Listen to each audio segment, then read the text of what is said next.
All right, ladies and gentlemen, boys and girls, we are back again. Another mile marker type episode. We got episode 90 for you guys up from the sidelines, coming live into your ear holes, your eardrums, whatever the hell you want to call them. That's how we're going to start tonight's podcast, nice and off with a bang. We got our two boys on the show tonight. We don't have a special guest, but it's just us. We got a lot to talk about. There's been a lot that's happened in the sports world. It's been a fun weekend if you were watching the fights or all the other stuff going on. We're going to get into that a little bit. And hey, it's also layout week, so there's fun stuff to talk about with paintball. We're getting right up to another major event, one that only 2/3 of us will be at. Let's go ahead, let's bring in the other couple members of the show. Let's let Brando Baird defend himself. So you're not going to Texas, buddy? No, I'm not. I got bigger stuff on my plate, I guess.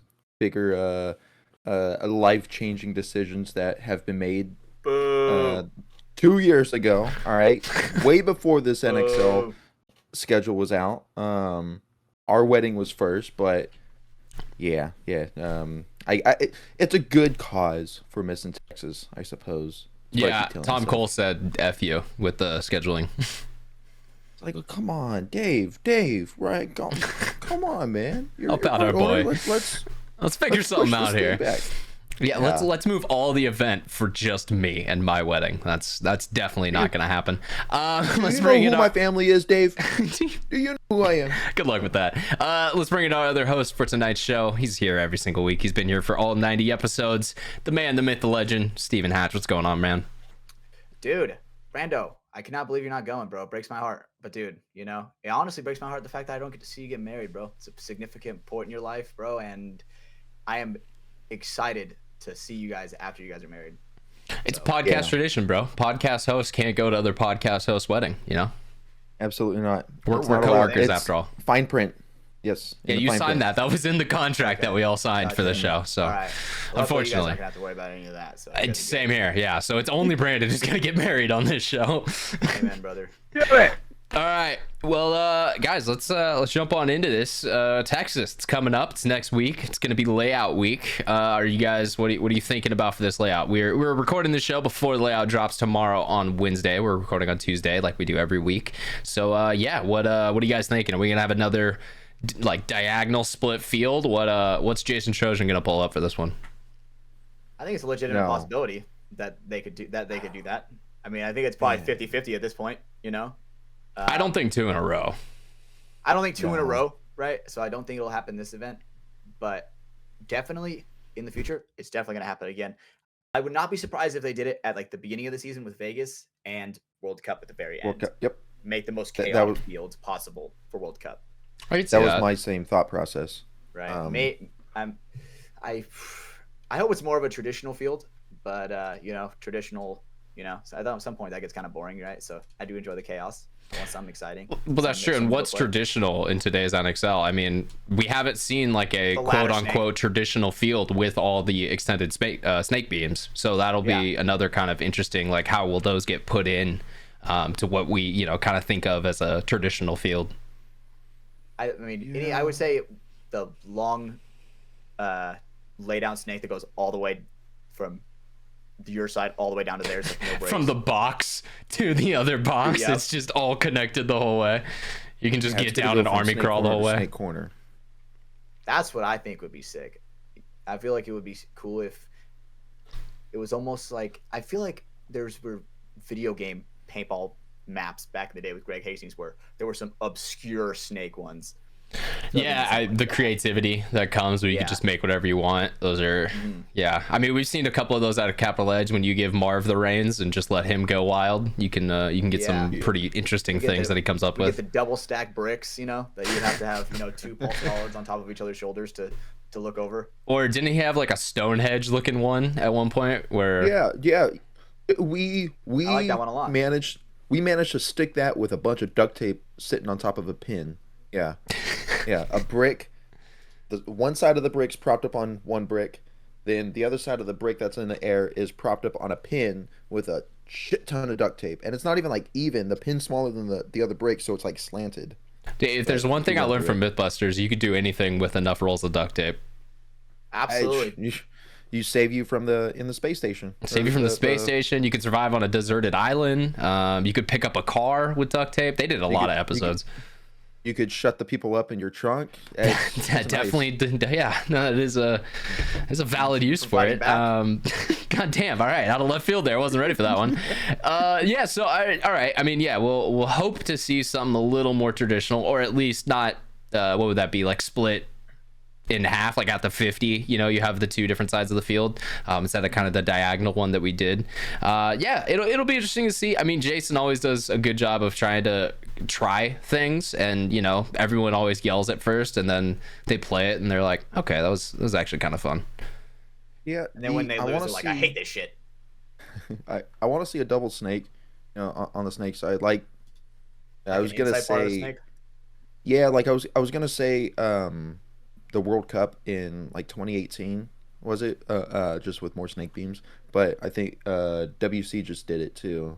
Oh, like the doubles. Okay, yeah, I get what you're saying now. You know, where it's got like the inside and the outside, like tape line snake. Yeah. You know, you're gonna dedicate at least 3 guys over there, but I just feel like you could get very crafty within that middle snake. You know. Yeah. That's what I want to play. I mean, I enjoy the snake Ritos. You know, I think it's fun, kind of combine the two a little bit. 10 reps of dilly dallying in the snake Rito. You know, I think that's pretty good.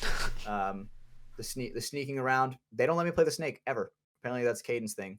Like, bruh, come on, let me get over there a couple points. Hatch, yeah, you're not a snake player. You're a Dorito player. I thought we've talked about this. I'm telling you, dude. I just need to get over there for a couple reps. Dude, that'd be like sending Dylan over to play the snake. No, Dylan plays the Doritos. That's what he does. Yeah, I'm just trying to be, you know, Mr. Pitbull, Mr. Worldwide. You know, you got to know your job. You got to stick to your job. That'd be like telling Brandon to go on his belly in the snake. I feel like that doesn't work out as well either. I feel like that's like what we've been doing sometimes. Yeah. At least at practice, yeah, I've been playing the snake a lot. Just a one. I don't know. Hey, put me in Hatch attacking. I like our odds. I don't know. Me too, brother. Amen. Yeah. Except if I'm not behind him, because I'm gonna get shot. Facts. Little note for our listeners out there. I have no clue what's going on with audio mixing this episode. I've been looking at our levels and they're just all over the place, and I don't know why, because we haven't changed any settings. So if you're listening in your car and you're splitting at one point, so then you can't hear us at others, I apologize. I'll try to do what I can in post to kind of get that fixed up. But yeah, something definitely is a little funky. Dude, everything has been funky since I got this laptop over here after my old one crashed out.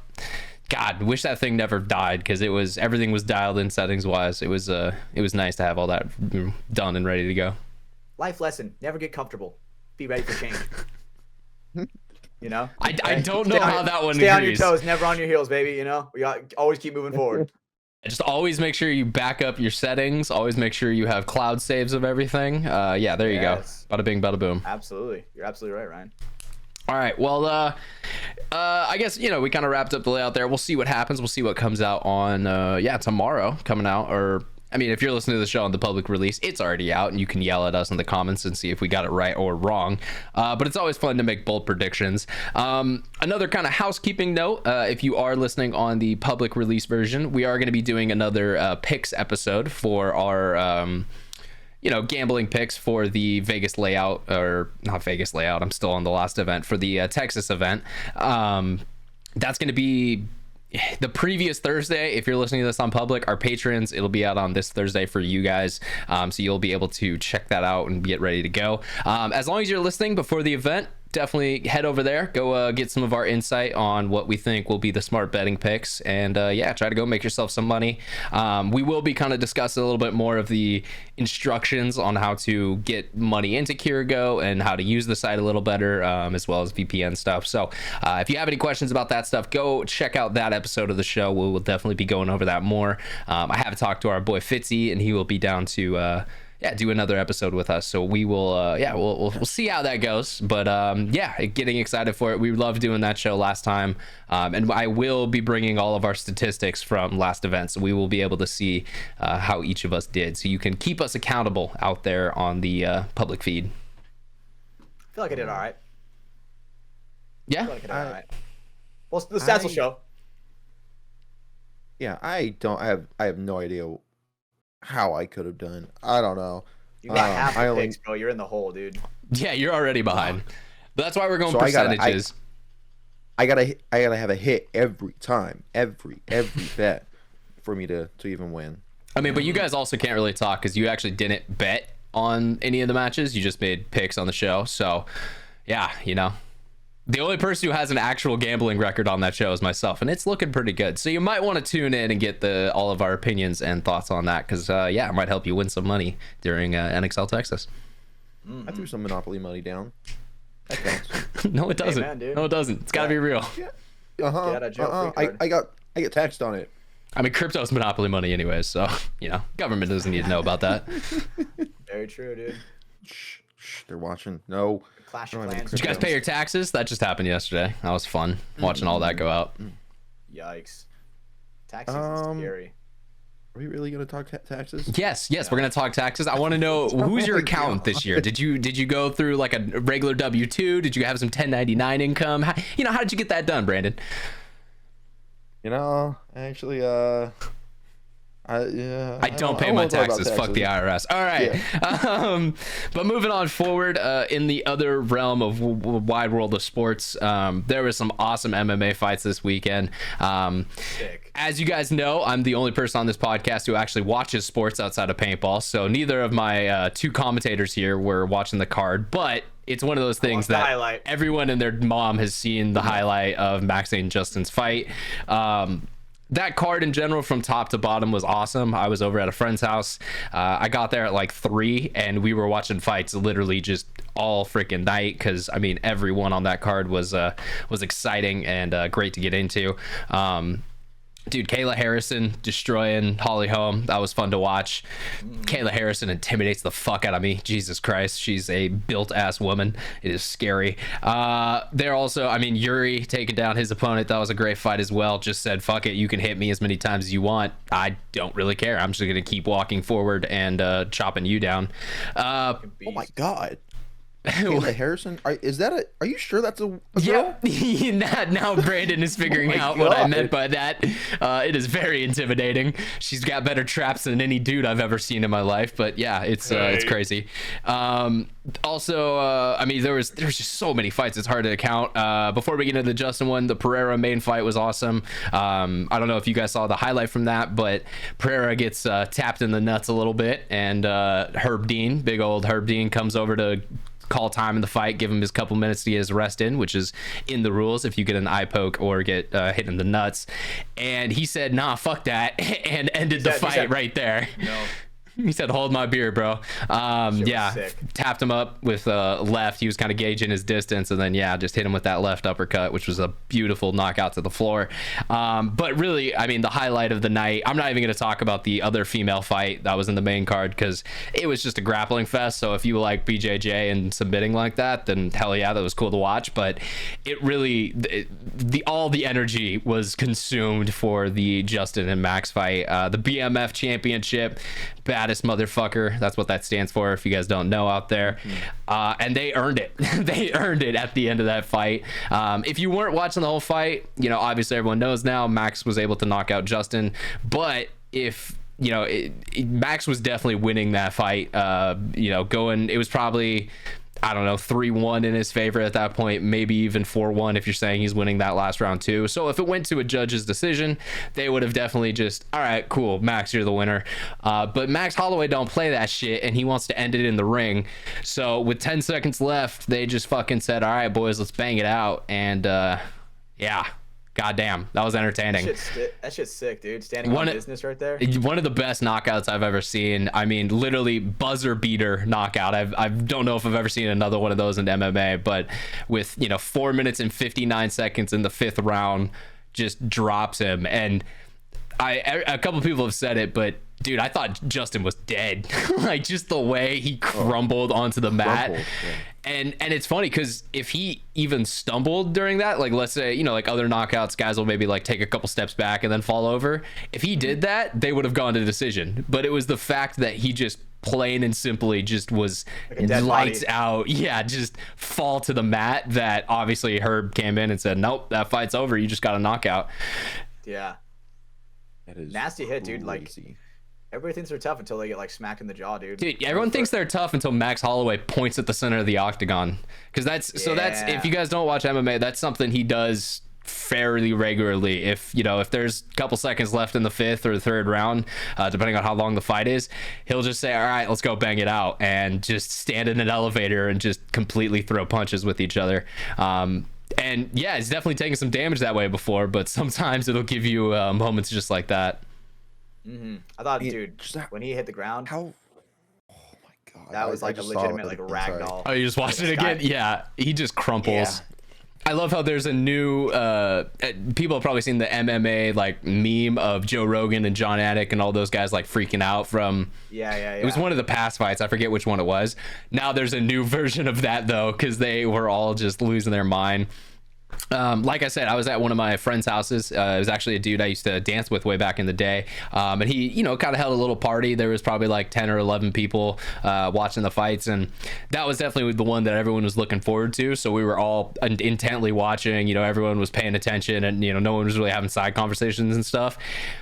Bro, when that happened, I swear 6 of us were jumping up out of our seats, running around the house, just losing our minds. Like it was one of those electric moments in sports that I mean, that's what you pay the pay-per-view money for. That's what you want to see when you see an event like that. I Yeah, mean, it's- so- the dude, reactions are awesome too. And just how much fucking respect you gotta like have to whether it's both of them this fight or just anytime Max points down and then his opponent's like is ready to throw down like that to fucking end the fight. I mean, him and there's a great clip from a former fight with Dustin Poirier where going into that last round, Dustin Poirier comes off his bench early and just looks over at Max and just kind of does the same thing, like, all right, meet me in the middle. Let's just, let's give these people what they want. And yeah, man, I mean, dude, I wouldn't want to fuck with Max Holloway. He is a crazy Hawaiian, and goddamn, there's so many good clips that have come out because obviously he's now really, he's hyped. It's all the attention and everything's going towards him. There's been some really good clips from former fights. There was obviously the one in the Apex Center. So during COVID, they were doing like these smaller events without like a large audience. And the cool part about that was the fighters were able to hear better. So like they could hear what the people around them were saying, but also, you could hear what they were saying a lot more. And there's that great clip of towards the end of that fight where Max stops really looking at his opponent and just starts talking to the commentary table, and he's like, I'm the best boxer in the UFC. blind jab. Yeah, and not only hits him no look jab, but slips a punch as he's not even looking at his opponent, which is just so fucking disrespectful. I mean, Max Holloway put his name in the fucking legends of UFC by doing that at 300. The other cool part from that, Dana did increase the performance bonus and fight of the night bonus to 300K each. He won both of those. So not only did he get his to show money, his to win money, he also got a 600K bonus on top of that. Cool part about that is Justin Gaethje also gets 300K as well, because fight of the night takes 2 guys going at it to have a good event. So they both get paid.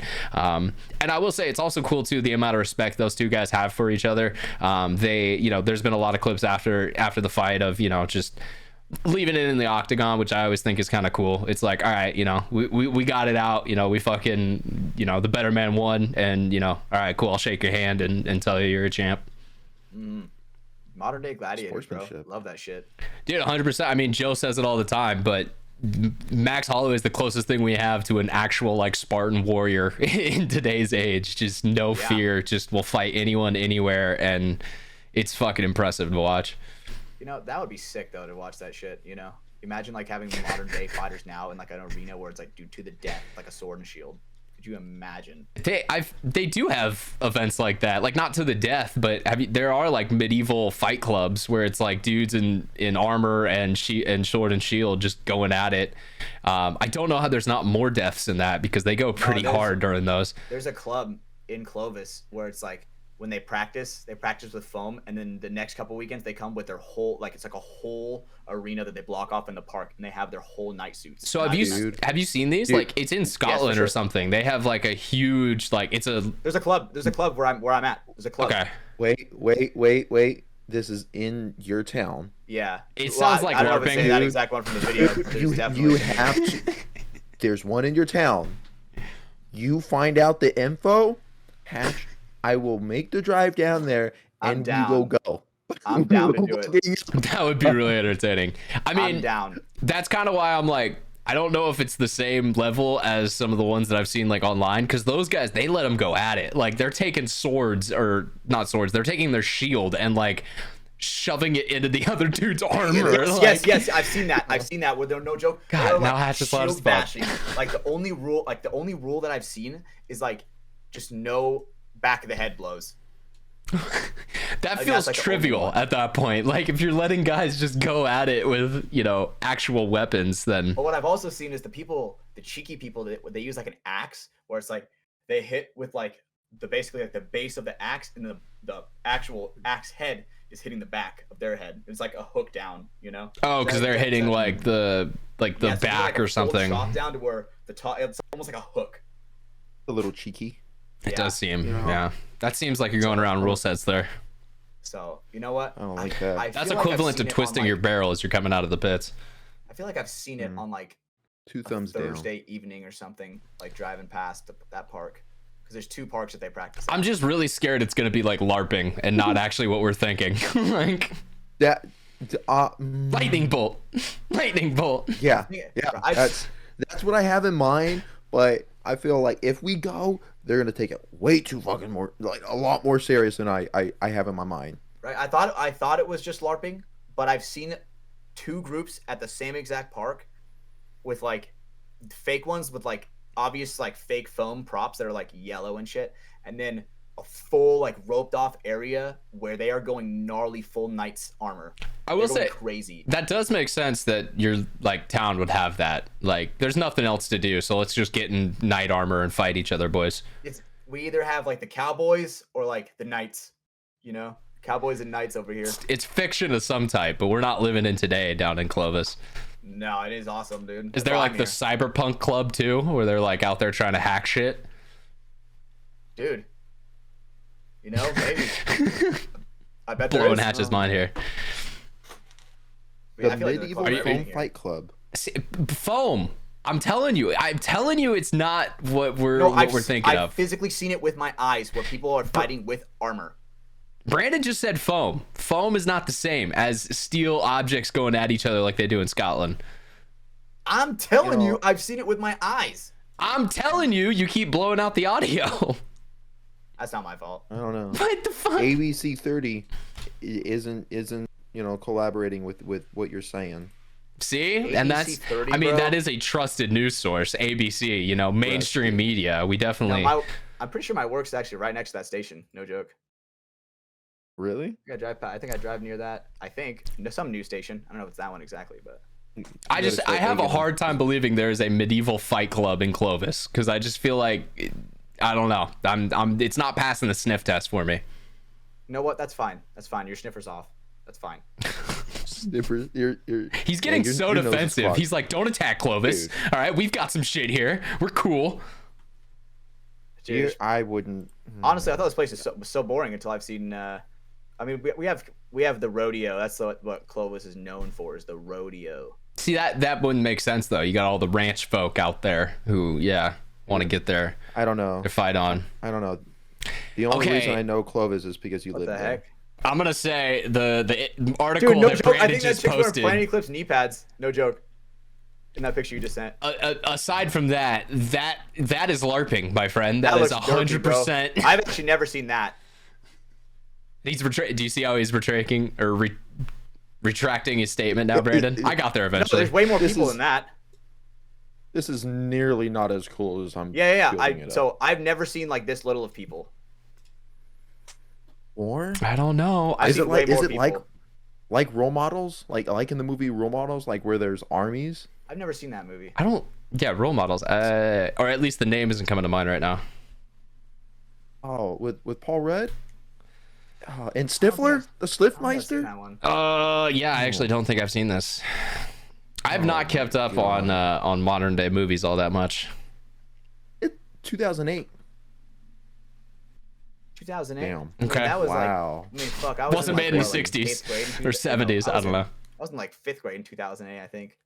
Okay, I guess so. The only 2008 movie I know and like is Tropic Thunder. All right. Oh shit, dude! Tropic Thunder. I'm just a dude playing another dude. Thank you, Robert Downey Jr. I'm gonna join this LARPing club though. Yeah, I mean, you might have some fun there, dude. It looks like guys who are like-minded individuals. Yeah, I mean, Just show fuck, up dude, with they your probably never paintball played with an equipment, Elden Lord and they'll before. just be like, "What the fuck?" So Yeah. So if you're down for, well, of course you're down for that. But what if they had like a Civil War reenactment in your town? Would you be down Dude, for that? no joke, they do. It's in Fresno. I've been there. Of course I've they been there. do. I've been there. Does the South win in that one? Yeah. Sheesh, it depends on what kind of citizen you are. They fight back the northern aggression. Dude, there is a Civil War reenactment. I know a few God. people who are actually go there. That's close. Of course there is. That definitely is a Central Valley type activity. Got to remember how the South almost won. We would have taken them northern bastards. That's wild. It's out here. I don't know. It's okay. I don't know. You're in Stockton. I'm more north near Sacramento. We're safe, Brandon. All right. They can't come get us. It's in like the next town over, like the one that's like 20 minutes outside of where I live. Oh my. Same. Same shit. 100%. But yeah, dude, the property they do it on is huge. That's fucking. Do they bring out like the cannons and everything? Like they have like it's like. I think so. I've never been while they're reenacting, but I've been on the property like with just walking around because there was like we've had like some business parties over there or something like that, and yeah, I've been there at night. That's actually just terrifying. Just the property itself. Like I'm guessing there's like no lights or anything out there. Dude, it's like pitch black at night. Yeah. It's like all Properties a plantation. What? Wait, whoa. I think we're learning something about Hatch's great grandparents a little bit here.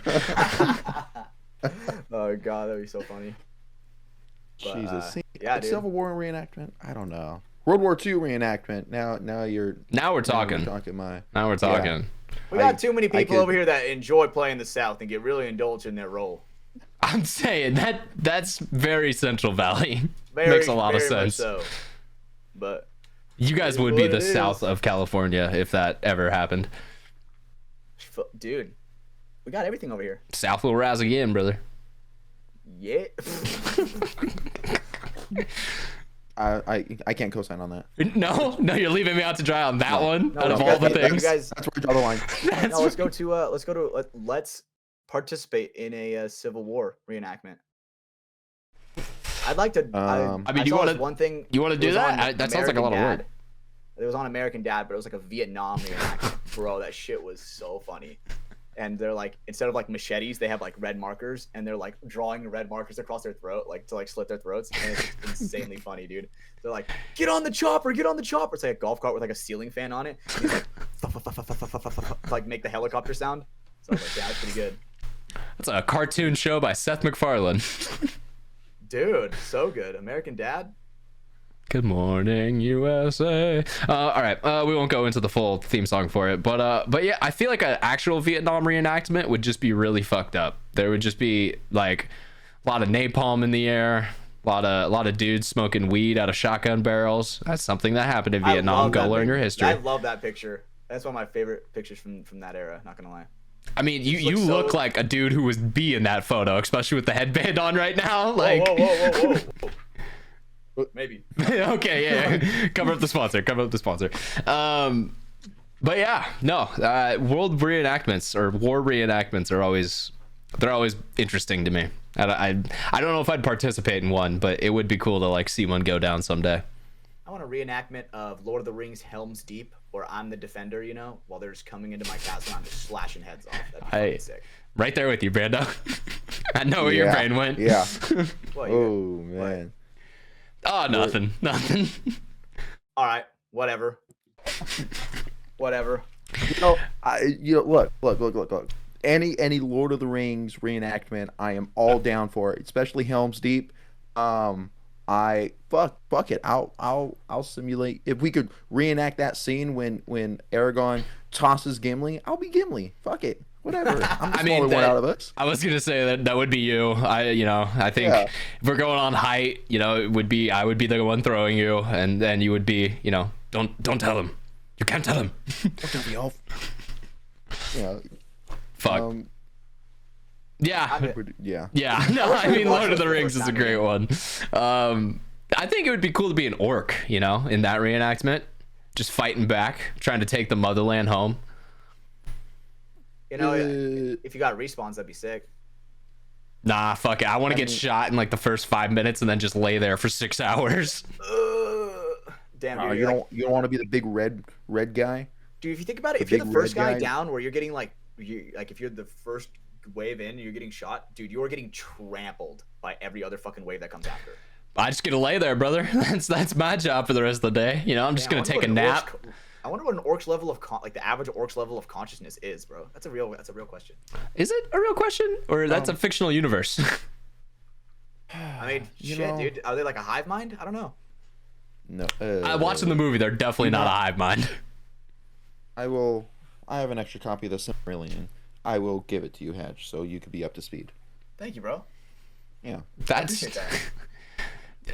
I really don't have one. I can't read. I was gonna say, look, I like Lord of the Rings. I would never read the Silmarillion. It's the most like kind of bland world building type book. Like there's not really a story. It's just telling you languages and shit. Details. Look what I created. Details. Useless shit. It's essentially a madman in the 50s trying to explain to people the world that he made in his head. So it's just Lord of the Rings lore. And on drugs, yeah. Yeah. The lore of the Rings. Yeah, no, that's a good way to put it. It's essentially, it just explains all the political things and the languages and the stuff that's going on in the world that led up to where we are now, and why we can't just fucking get on eagles and fucking drop the ring in. Okay. I like that because I'm the kind of nerd guy that loves listening to that shit, like lore. Of whatever fictional universe. I think listening to it would actually be kind of good, but I could never read the Silmarillion. It is so thick and like dense. Way, bro. I may be reading the captions of a video. Maybe. Actually, you know what? That's pushing it. That lines up with I don't know, with your look, Hatch. I feel like, when was the last time you popped open a book? I have a book right next to me. What's it about? It's a picture book. Yeah, see? A chapter book. I need something with like density in it. What are you talking about, dude? Density? This motherfucker's obviously not seen Attack on Titan, bro. This shit's some of the most dense shit I've ever heard. Okay, but again, that's manga, right? Yeah, I think that's how you pronounce that. Yep. Some Japanese word I can't pronounce well because I'm a white person. Book. Same thing, essentially. Hey, I didn't even know what it was until probably like 3 years ago. So I was late to it. Whatever. Do you read it from right to left? Is it still read right to left? Yeah. That'd be weird if it was like flipped upside down. You got to read it left to right. Wait, right to left, but up to down, right to left. Wait, yeah. You just described reading. Up to down. No, I thought you described reading, Ryan. You were like left to right, and I was like, do you not read that way?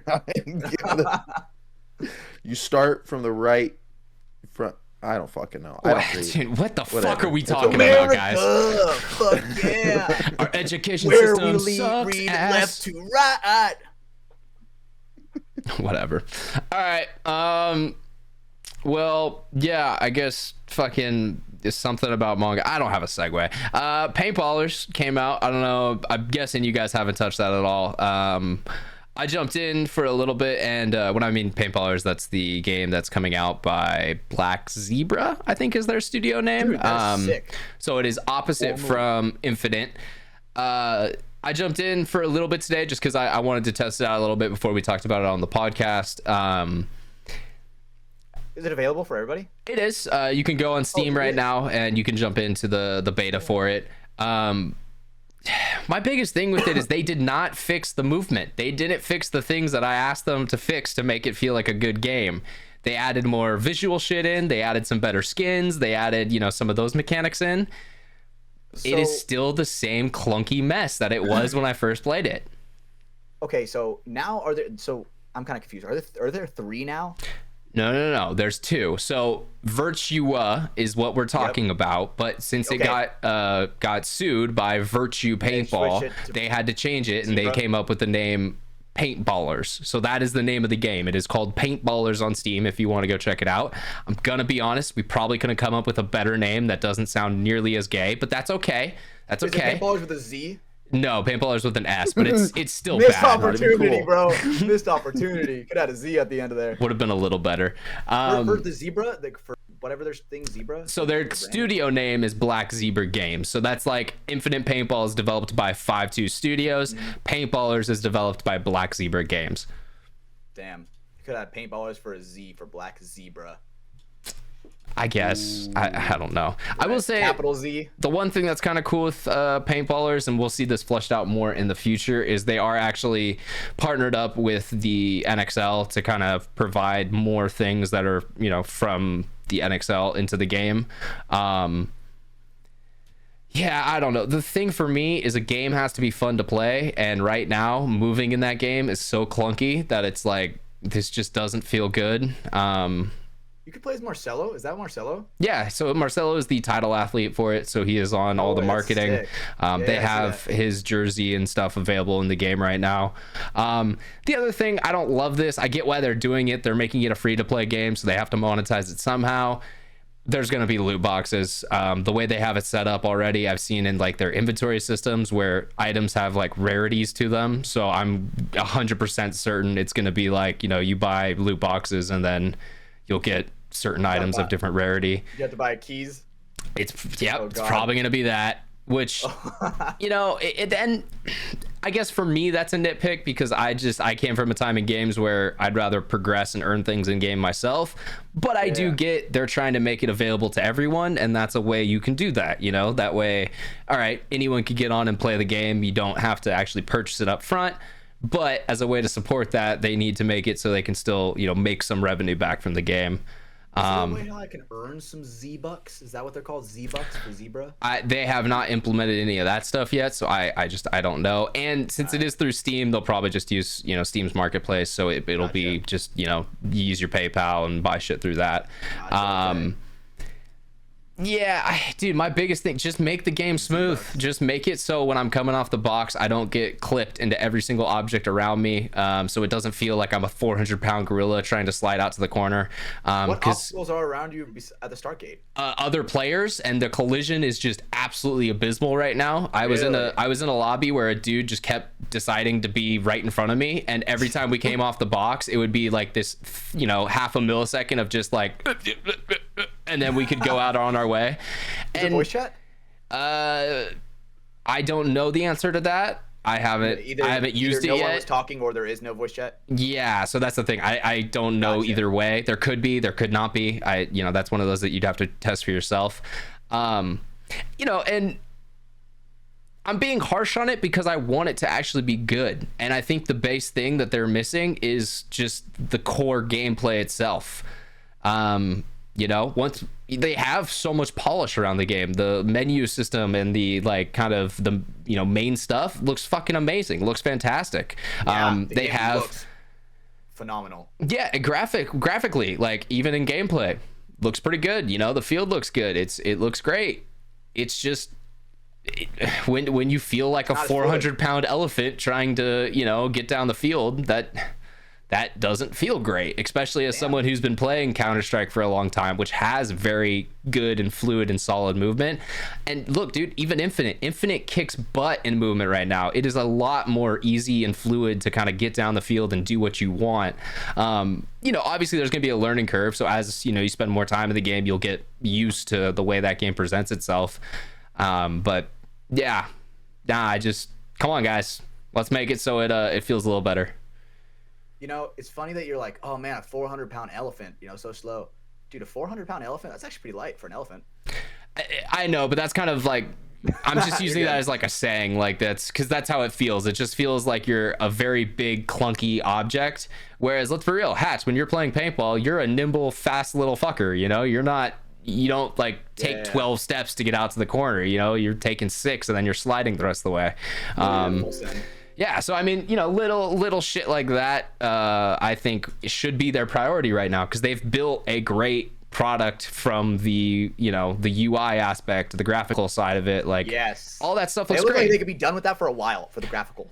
Honestly, they shouldn't be touching that. They should be spending their development time on making the game feel smooth and fluid.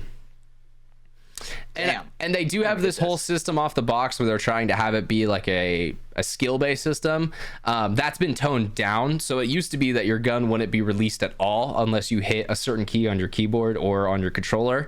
They did get rid of that. So now it's, instead of penalizing you for not doing it, it rewards you for doing it in a good time, if that makes sense. So like you get off the box a little earlier, kind of, you know, like a reaction test. That's good. I like that. So you know, that's a great update they made from their first closed beta to this one, you know, listening to feedback of, okay, I get stuck on the box for 15 seconds and then I can't play the game because I'm, you know, dying right off the break. That's not fun. But I also think movement's a big part of that. And especially in a game like paintball, because it's, I mean, any first person shooter, you need to be able to move in it, because if you don't, it's going to turn people off to it really quick. Yeah, I think, man, dude. What are you gonna say, I haven't Brandon? played it myself. I'm definitely going to download it for sure as soon as we're done. But, I mean, like Ryan said, with Infinite, you can do that. That movement on Infinite is actually probably some pretty close movement to some real life paintball stuff. It's buttery smooth. That is the thing I've always loved about Infinite. It feels good to play, which makes you want to play it more. It honestly has felt like that.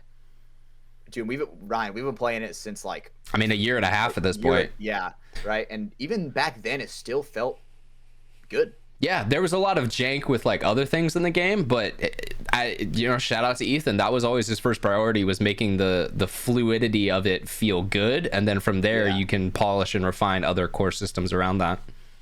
Yeah. See, and as nice as a game looks, like it I thought that was an actual photo of almost Marcelo for a unplayable.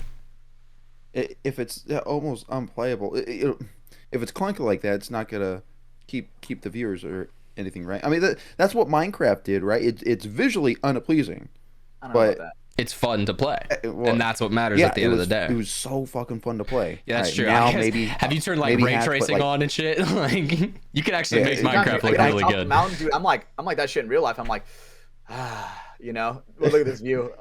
All right, back in the day, back like when I started playing, it was back in alpha, and it was like shit. It was yeah, it was ugly, but goddamn it was so fucking fun, dude. Yeah, God.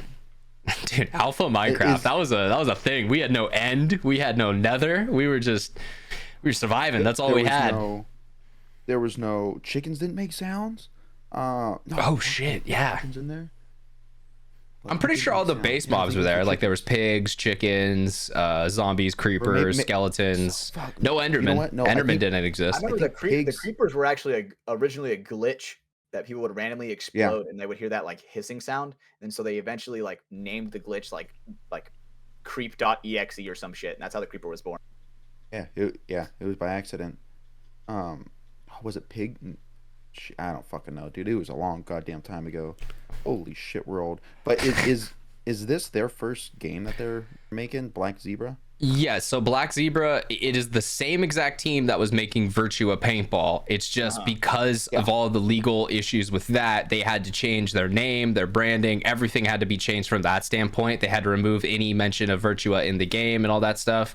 So obviously, their last couple months, they've spent all their time working on that and not being able to, you know, refine other things in the game, because they had to, you know, fix that, or else their lawsuit would have been worse. The name sounds way cooler though now. No. I'm sorry, but Paintballers is kind of a gay name. I'm talking about the development company name. Yes, I agree with you there. Black Zebra does sound cool. Better one than Paintballers. I feel like we should have just went like NXL Paintball 2025 or something like that. Like that would have been better. That one is like I get okay. I like what you're saying. Where it's like 2025, where you like lock in, right? Because the thing is, if you don't lock it in the year, then at that point, you know, in the NXL, like that's not, you know, forever. You know, you never know. The NXL could go under like the PSP did, and then the fucking GXL Goblin X Ball League. I'm gonna say this, Hatch. If within the next 5 years, if the NXL goes away, paintball is dead. There's no. Agree. I mean, maybe Mike's League with WC, but it's not ready yet to be a national product. So I think if you know, something happens and like within the next couple of years the NXL goes bankrupt and out of the sport, I think the sport as a whole is fucked at that point. Yeah, there's bigger fish to fry than what we named the video game. I mean, and it's also crazy how much money like the rec ballers make. You know, that's realistically that's a huge part of what's keeping paintball alive. I think. Well, from a field level, yeah. You can run it. Paintballers.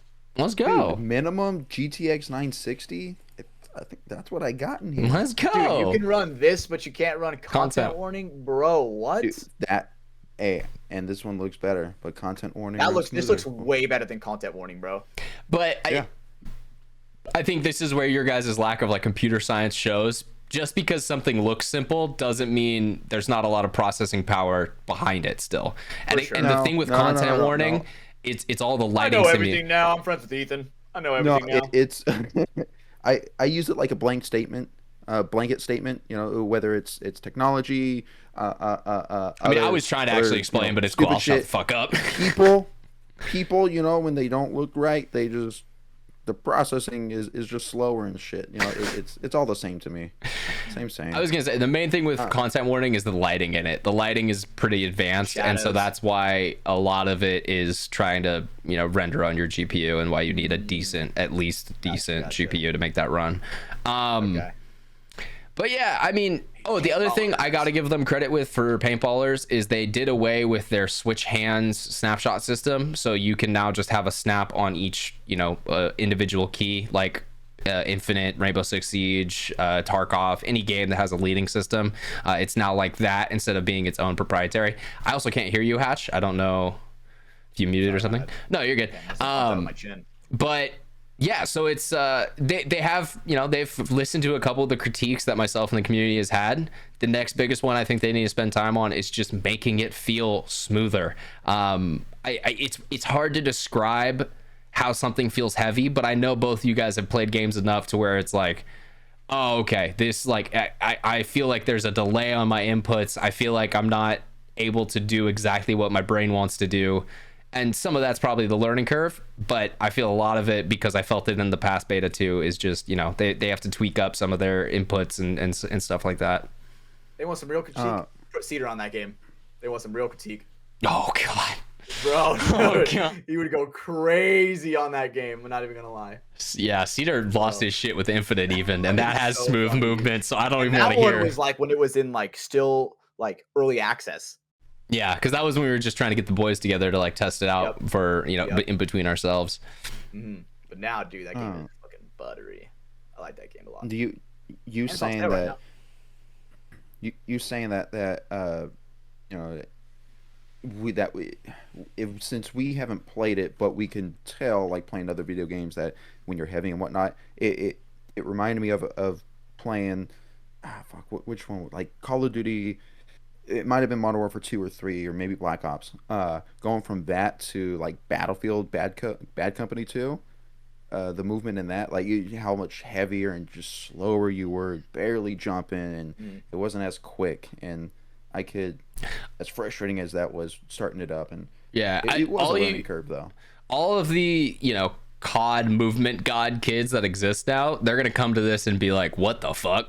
Like it's gonna be a kind of a learning experience, which I get there's a balance to that too, because if you make everyone just a super fast missile, then okay, now the game's not really balanced. And so that's why it's not necessarily speed that I'm talking about. It's responsiveness. It's feeling like when you hit an input, it actually happens when you're hitting it, and not a couple milliseconds later, which then, you know, you chain a couple of those together and now you're doing something weird, and it doesn't feel fluid. All the non-gamers don't understand how much like a millisecond makes when it comes to inputs. I mean, they're already, everyone's PCs are already going to have their own level of input lag. So when the game is kind of adding a couple more milliseconds to that, It's noticeable. it definitely is. It's one of those things that, sitting on the outside, you're like, I don't get what you guys are talking about. But the second you feel it, you get it. It's one of those things you have to kind of learn by feel. Mm-hmm. A lot of gaming experience for sure. When you tell people you play paintball and they don't really know paintball, do they call you paintballers, or you're a paintballer? Because that grinds my gears. I say paintball player. I get multiple ones. I get, it's the paintball guy. Then what my grandpa calls me. I love what my grandpa calls me.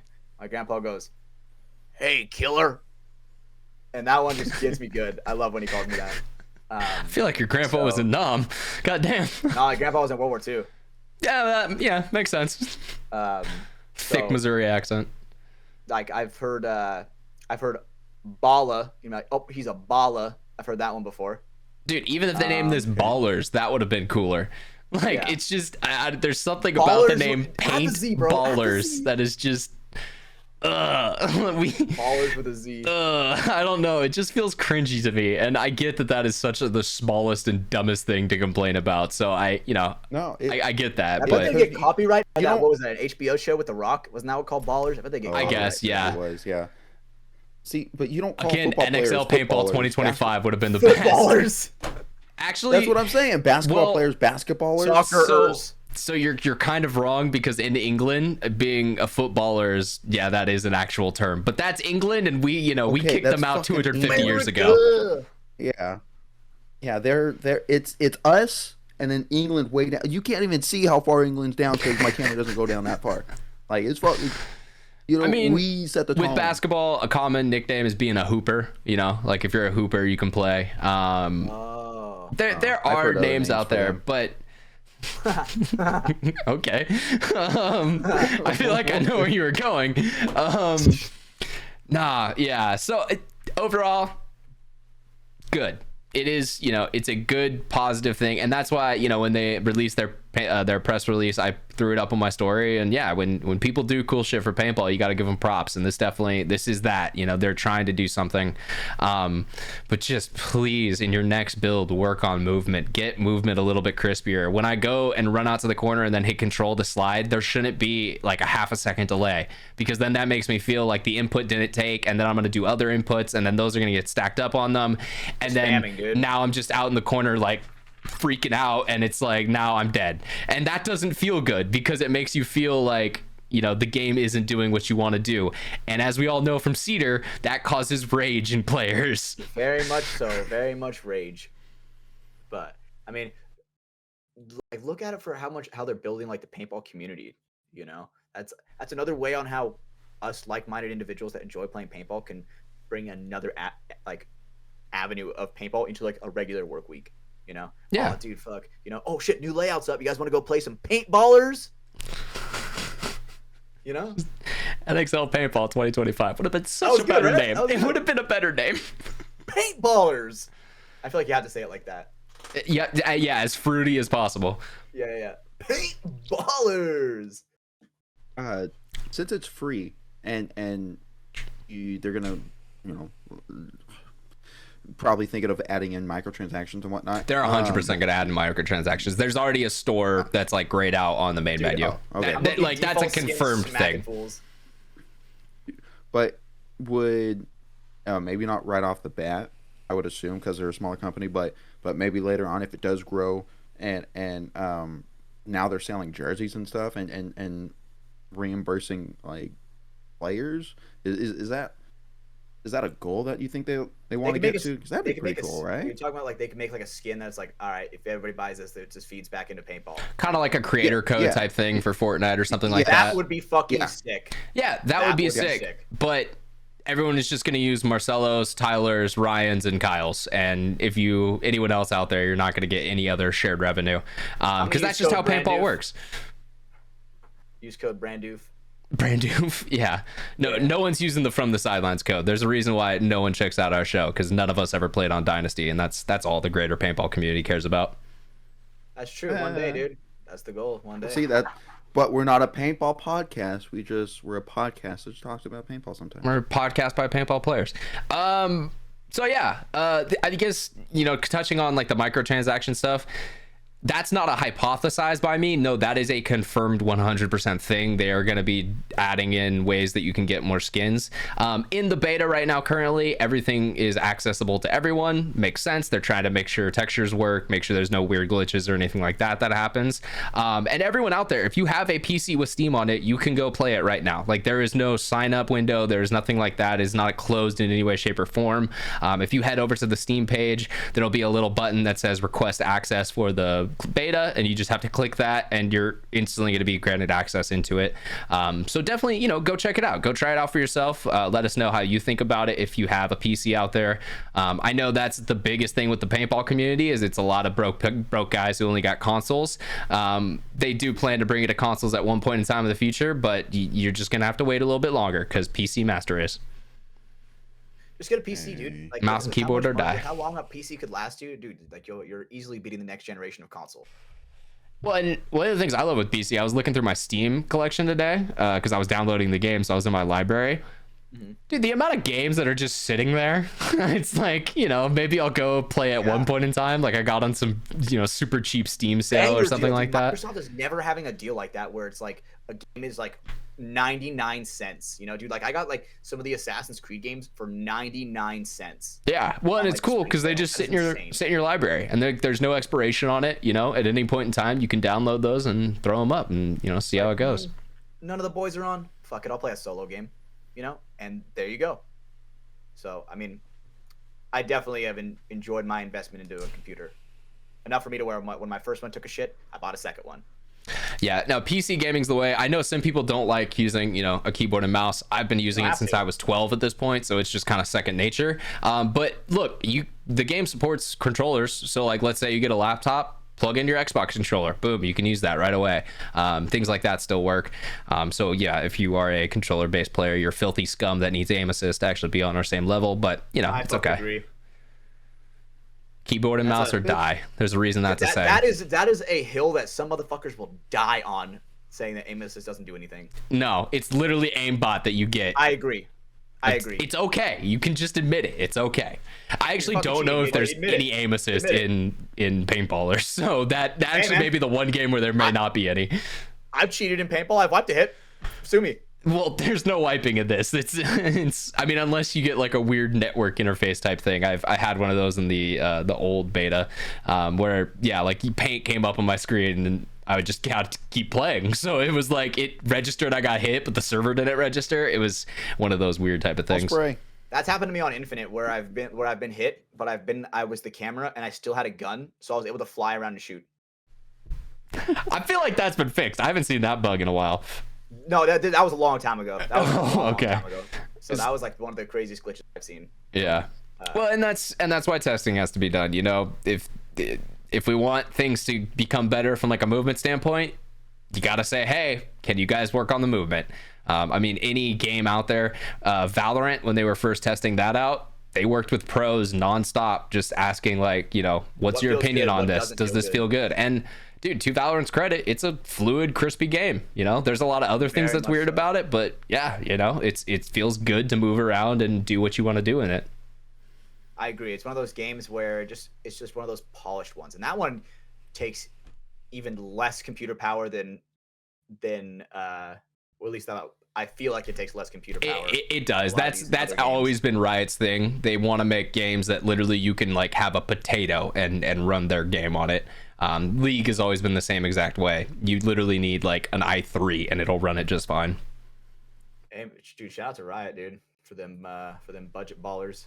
I mean, also not shout out for them having kernel level access to my PC and being able to do whatever the fuck they want. But that's a conversation for a different day. I completely agree. That's just like antivirus, or that's just like a virus straight up. Well, it is. I mean, it operates on your PC before anything else operates, which is a good antivirus because you're able to see if there's anything else that's going on in the machine. But it's also a catch-22 if you have to trust that Riot's never gonna like do anything wrong, and or someone's not going to gain access to that and start to like upload shit to your computer. I forgot what game it was, but I wasn't able to run it because of their anti-cheat.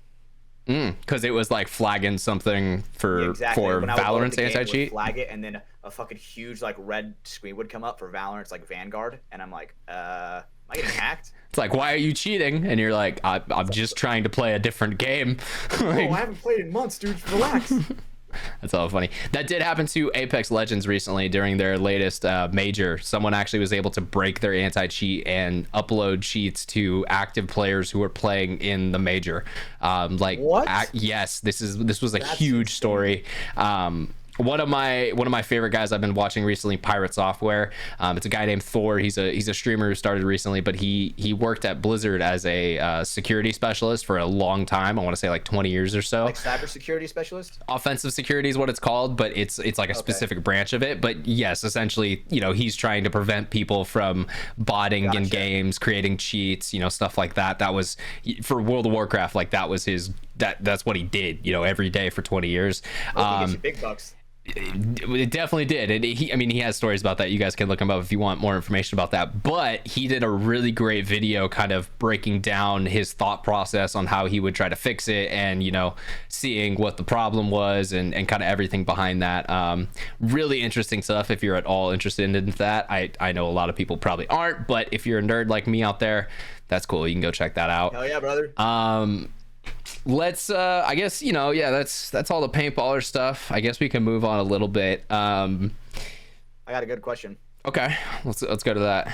All right, you ready for this one? Brandon, you might have heard this one at practice. So this is where audience, we need you for this one.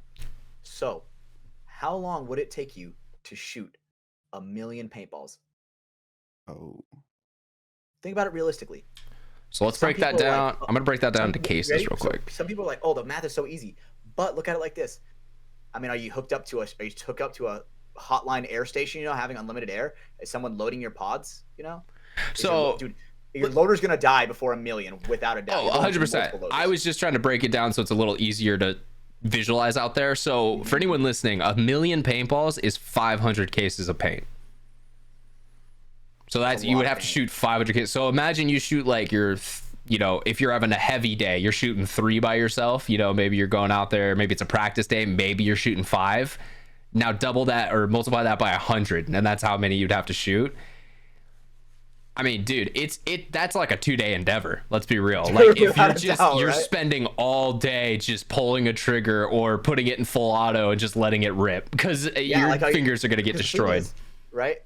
It would have to be like fully auto uncapped. If you're trying to do it speedily, right? If you're trying to do it as fast as you can, it would have to be uncapped ramp.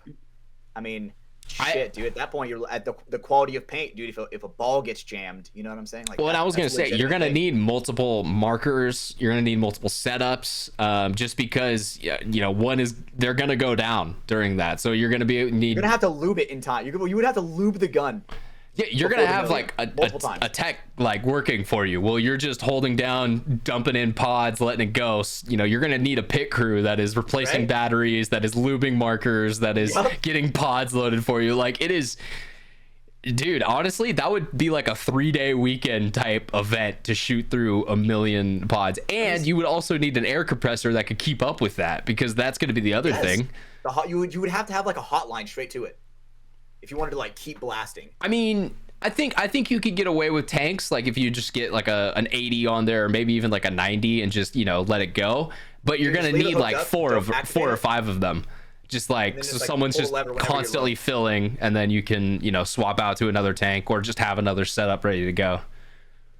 Give me the remote line with some scuba tanks. Honestly, shout out to Cedar and that could work for this question. This was when I heard this. One of them was saying how it would be like, oh, that's just easy math. But then we were like, dude, there's so many variables, right? There's so many variables on how long it would take you, right? Because think about it like this. If you had to start and you couldn't stop until it's done, the time wouldn't stop until it's done. So when you guys, when Cedar asked this question originally, I was in the same boat with Yvonne about it being just simple math, easy math. Because in my mind, it went straight to, all right, we're shooting 10.5, and this is the dream scenario of your gun's not going to go down. You have an infinite amount of air, infinite amount of battery energy. Like, you're just shooting. Like, how long will it physically just take you to to shoot a At million paintballs. 10.5 or something like that. Yeah. Yeah. 10.5 is way too slow. That would take so long. But that's where the easy math comes into play, right? Yeah. And then you and Cedar instantly went ADHD on it and just like several different avenues. Like my mind wasn't even gonna go that way. All right. Yeah. I mean, dude, how many markers have you seen with 1 million on the shot count? Like, you're gonna need at least 2 to 3 setups. Something that's crazy is my gun now probably has close to that. No joke. Because, dude, I've had that since I first joined DMG in like 2018. I was just gonna ask you, when did you get it? And it's, dude, like that's like one of the first batches of CS2s, you know. And sheesh, dude, the baby girl's been good to me for that long, so she's still going. I mean, have you had to like change out any major parts on it? I've had to change out the boards multiple times because of the rain, right? And obviously the shot counter resets that. I guess for me, I don't like, the board makes sense. I'm more saying, like, have you had to change out the reg in it? Have you had to change out like the bolt? Sure. Like, did you have to put in like a new spool valve engine into it or anything like that? For sure, they've had to. I've gone through a solenoid before, and they had to completely like rebuild like the whole regulator in it. That's not that bad, honestly. No, it's not. That's not that bad. Like, so dude, Angels would blow through like 3 solenoids a season back in the day. Like, that's actually really reliable if you're looking at it like that. Because before it got switched, probably about 2 years ago, before it got like ruined by the rain, where I had to switch out the board, I had like 270,000 shots on it, and that was already replaced once. So I've gone through probably 4 boards. Well, and like we said, it's about 500 cases and for 1 million shots. And I mean, if you're playing 5 events a year, 2 practice weekends before that at least, minimum. I mean, you're probably shooting 100+ cases in a season. Individually? Yeah, like obviously the team is shooting more, but like actual balls going through your gun. Yeah, so I mean, the shot counter on mine right now is, I'm pretty sure I just hit like 180,000 since, and that was since, when was it? What event did it rain really bad last year? Was that Chicago? Yeah, yeah, Chicago. So 180K since Chicago. I put on 180 since Chicago of last year. So that's only 90 cases. That's only 90 cases. So. And that, I mean, and we say only. I mean, that's a lot of paintballs. That's a lot of fucking paint, dude. That's a lot of kills, dude. Well, every single one's a kill. That's only 2 events if you look at it like that, because that was at the end of Chicago, or like during Chicago you had to get that changed out. So World Cup in Vegas this year. And of course you guys practiced a fuck ton, you know, in the off season, so it wasn't like it was just sitting there collecting dust. No. So dude, she a tank. So did the quick math. To shoot a million paintballs in the dream scenario that I just laid out, 10.5. You know, battery's not going to run out. Your gun's not going to go down. All the variables are like taken care of. Yeah. Exactly. It's going to take about 26.5 hours. Just solid shooting. Yeah. So that's why I think 2 to 3 days is actually a reasonable answer. But again, you're going to need help from people, because you're going to need, you know, a couple different marker setups, a couple guys that are just teching and keeping those working while you're going through paint, guys who are maybe not even loading pods for you, but just, you know, having that next bag ready and open to go, so then you can just start dumping it in the hopper. That point, you're going by the caddy, bro.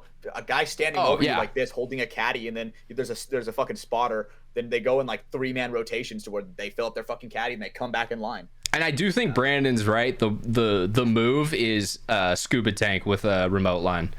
It's gonna feel weird as fuck to shoot it like that, because it's like a pistol essentially. You have nothing to like hold it down, but I mean, you're just gonna be switching bottles out way too often. For sure. Yeah.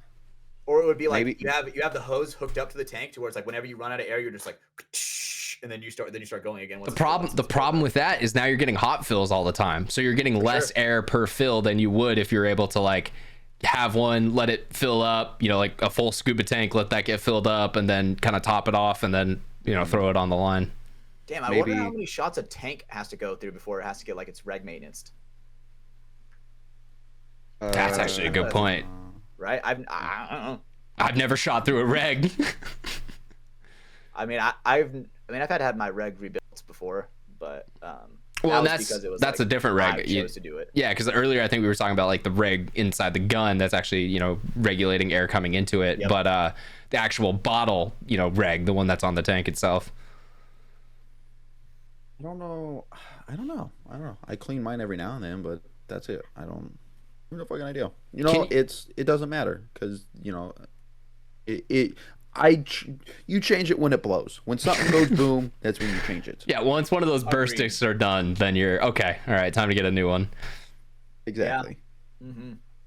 So yeah. Other than that, you don't worry about it. All right. Well, I'm sticking by my answer. I'm gonna say give me a 3-day weekend, Friday, Saturday, Sunday. I think we could, you know, it'll be sleepless. We'll be up a lot, but I think we can get it done. Well, if he just said it takes 26 hours, right? You said it's like like 9 hours 26 a day. hours. But 26 Yeah, hours, like but 9 I'm hours also a day. adding in variables too, like needing markers to be maintained and stuff like that. We got to have McDonald's. And that's also at 10.5. So if we're full auto, like 20 balls a second, That's even faster. We're going through that quick. But you got to keep that up too. I just said full auto. Are you Whatever, listening to me? Yeah, whatever. Oh yeah, that's right. All right. That's I'll just get an boring old bullshit. what were those boards that were in Bobby's guns back in the day? Was it the Tado boards or Tando, something like that?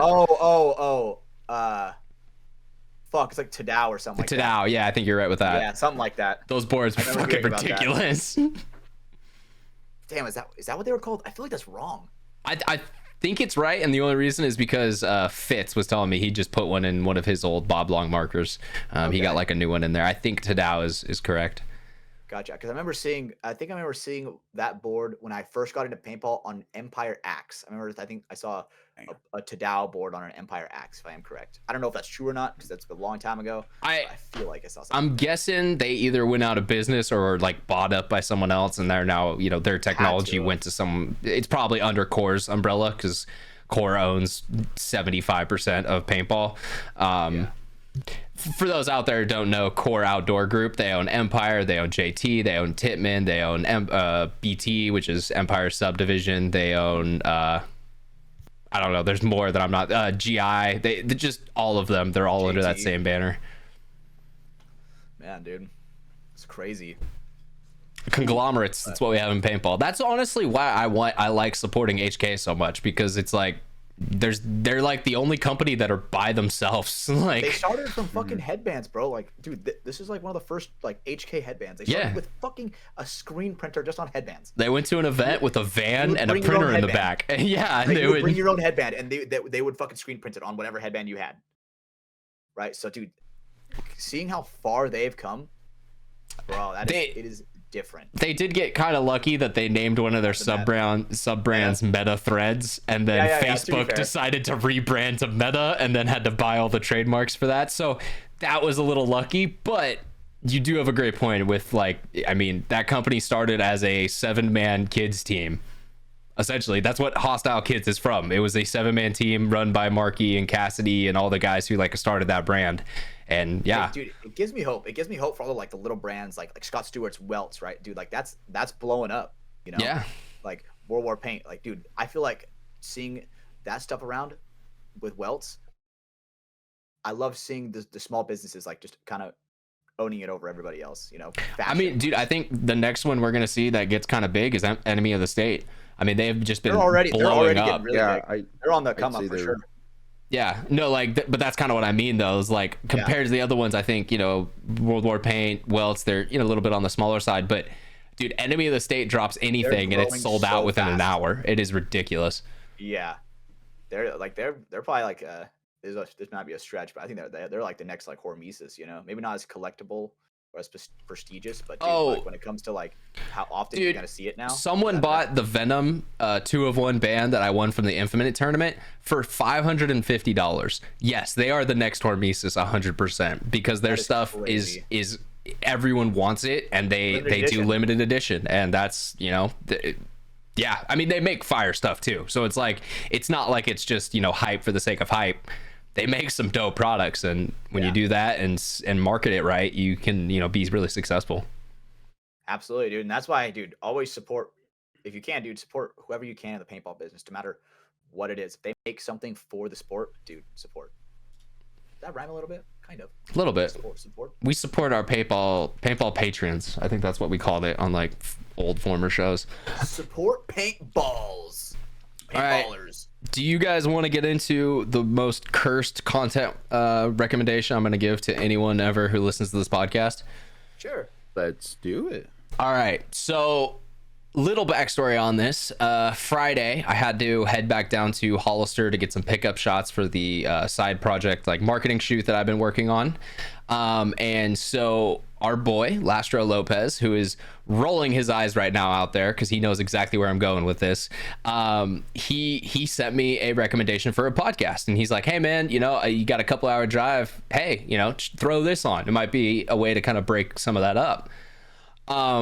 And the podcast that he sent me it's called Creepcast. So it's done by a guy, Windigoon and Crayon. I cannot say that word. I'm retarded. But if you guys don't know Windigoon's content, he does a lot of very in-depth, long-form videos that tell stories. So, you know, conspiracy theories, creepypasta type stories. He's a very good at just kind of explaining the whole thing and giving you all the details and kind of, you know, being the storyteller for it. So he started this podcast with one of his friends, and it's called Creepcast, like I just mentioned. And that's where I listen to this story. But the story is called Borrasca.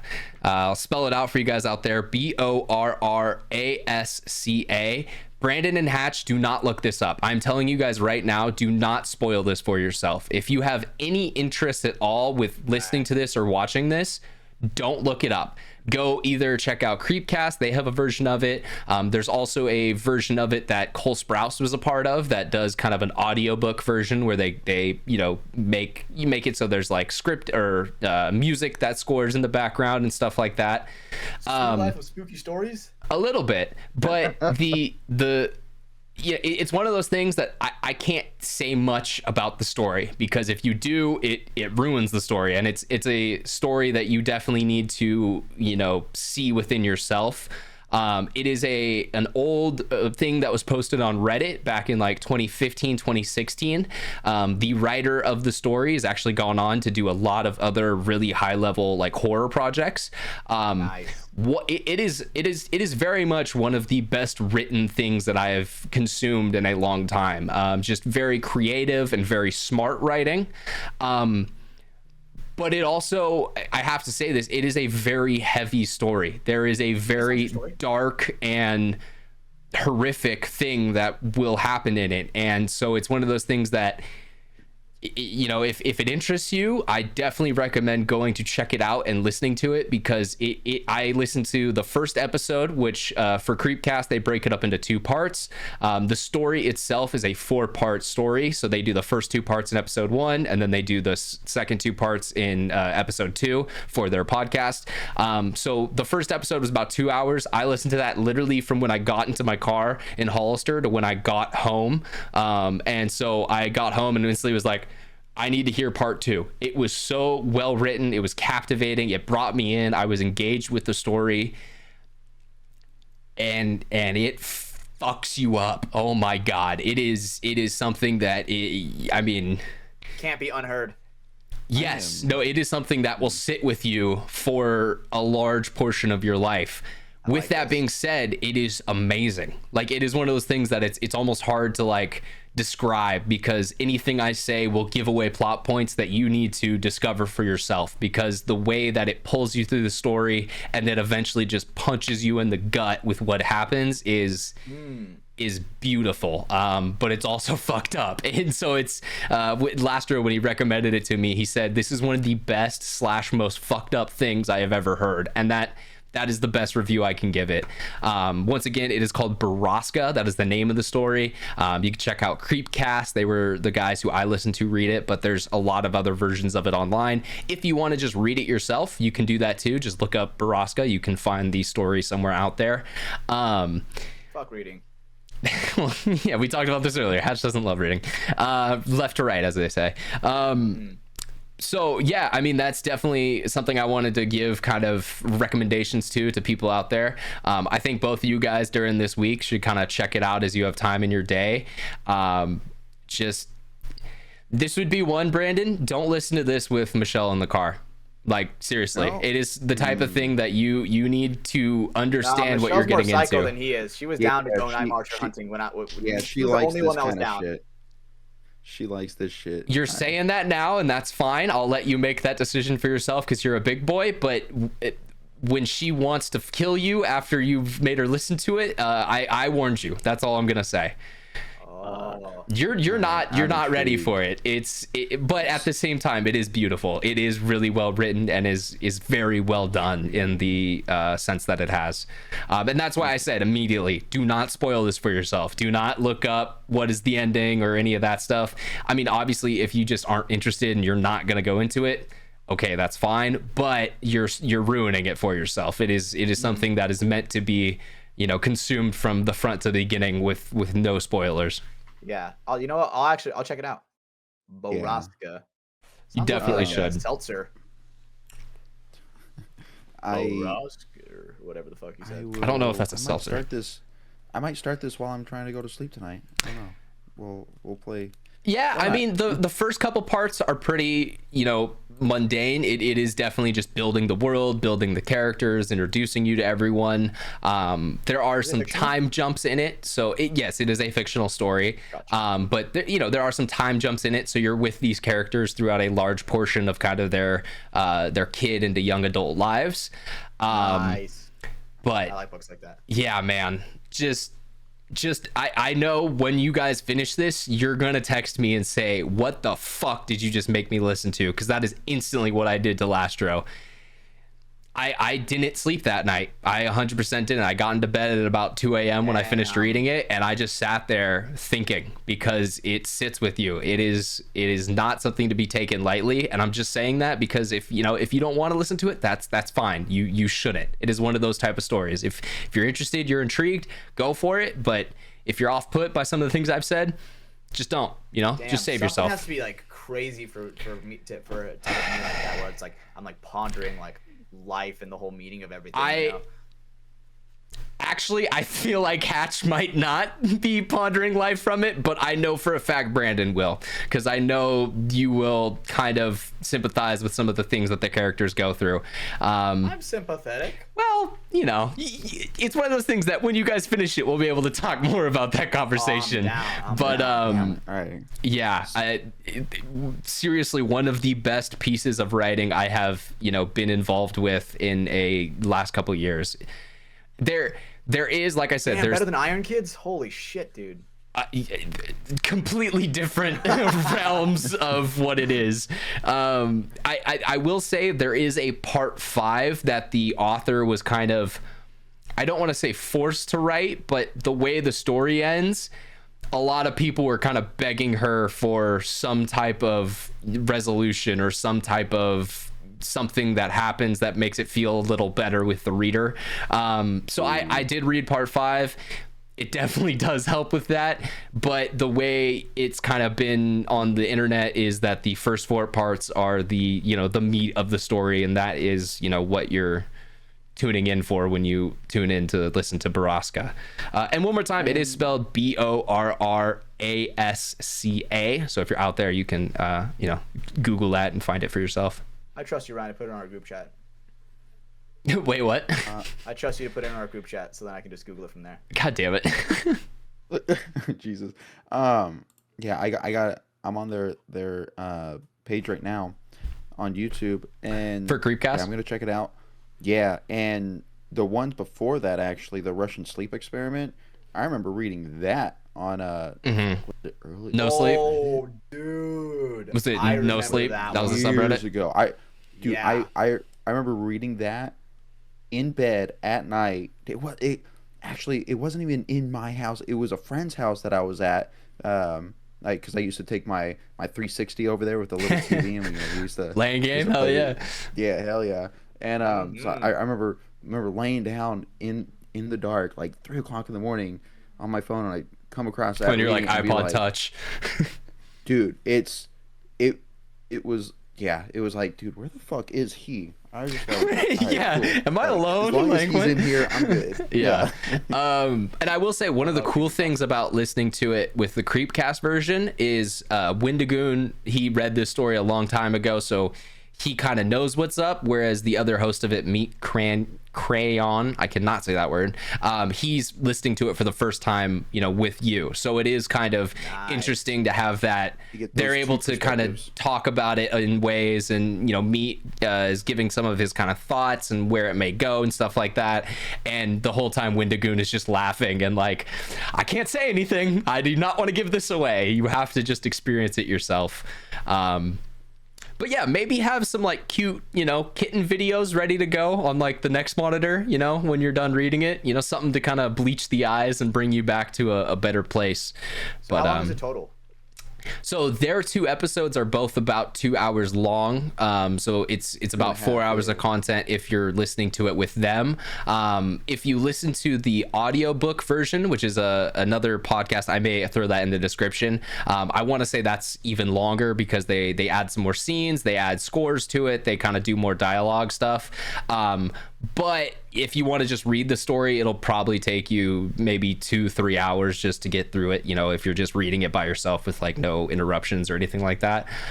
This is a big story. Yeah, there's a lot that's talked about in it, but I also think if that intimidates you, you're missing out on a beautiful piece of media that is strange to say it's beautiful, but it's really fucking good, man. Just listen to it.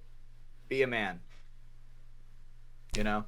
But it's also one of those things, if you don't, I will never blame you. It is not something to be taken lightly. It is something that has sat with me since I finished that podcast, and I mean, it's not gonna leave for a long time. It's gonna be something that constantly is thinking about in the back of my head. It's one of those stories. You know, that really reminds me, I don't know if I ever told a story on here. I had to because it's been so many episodes.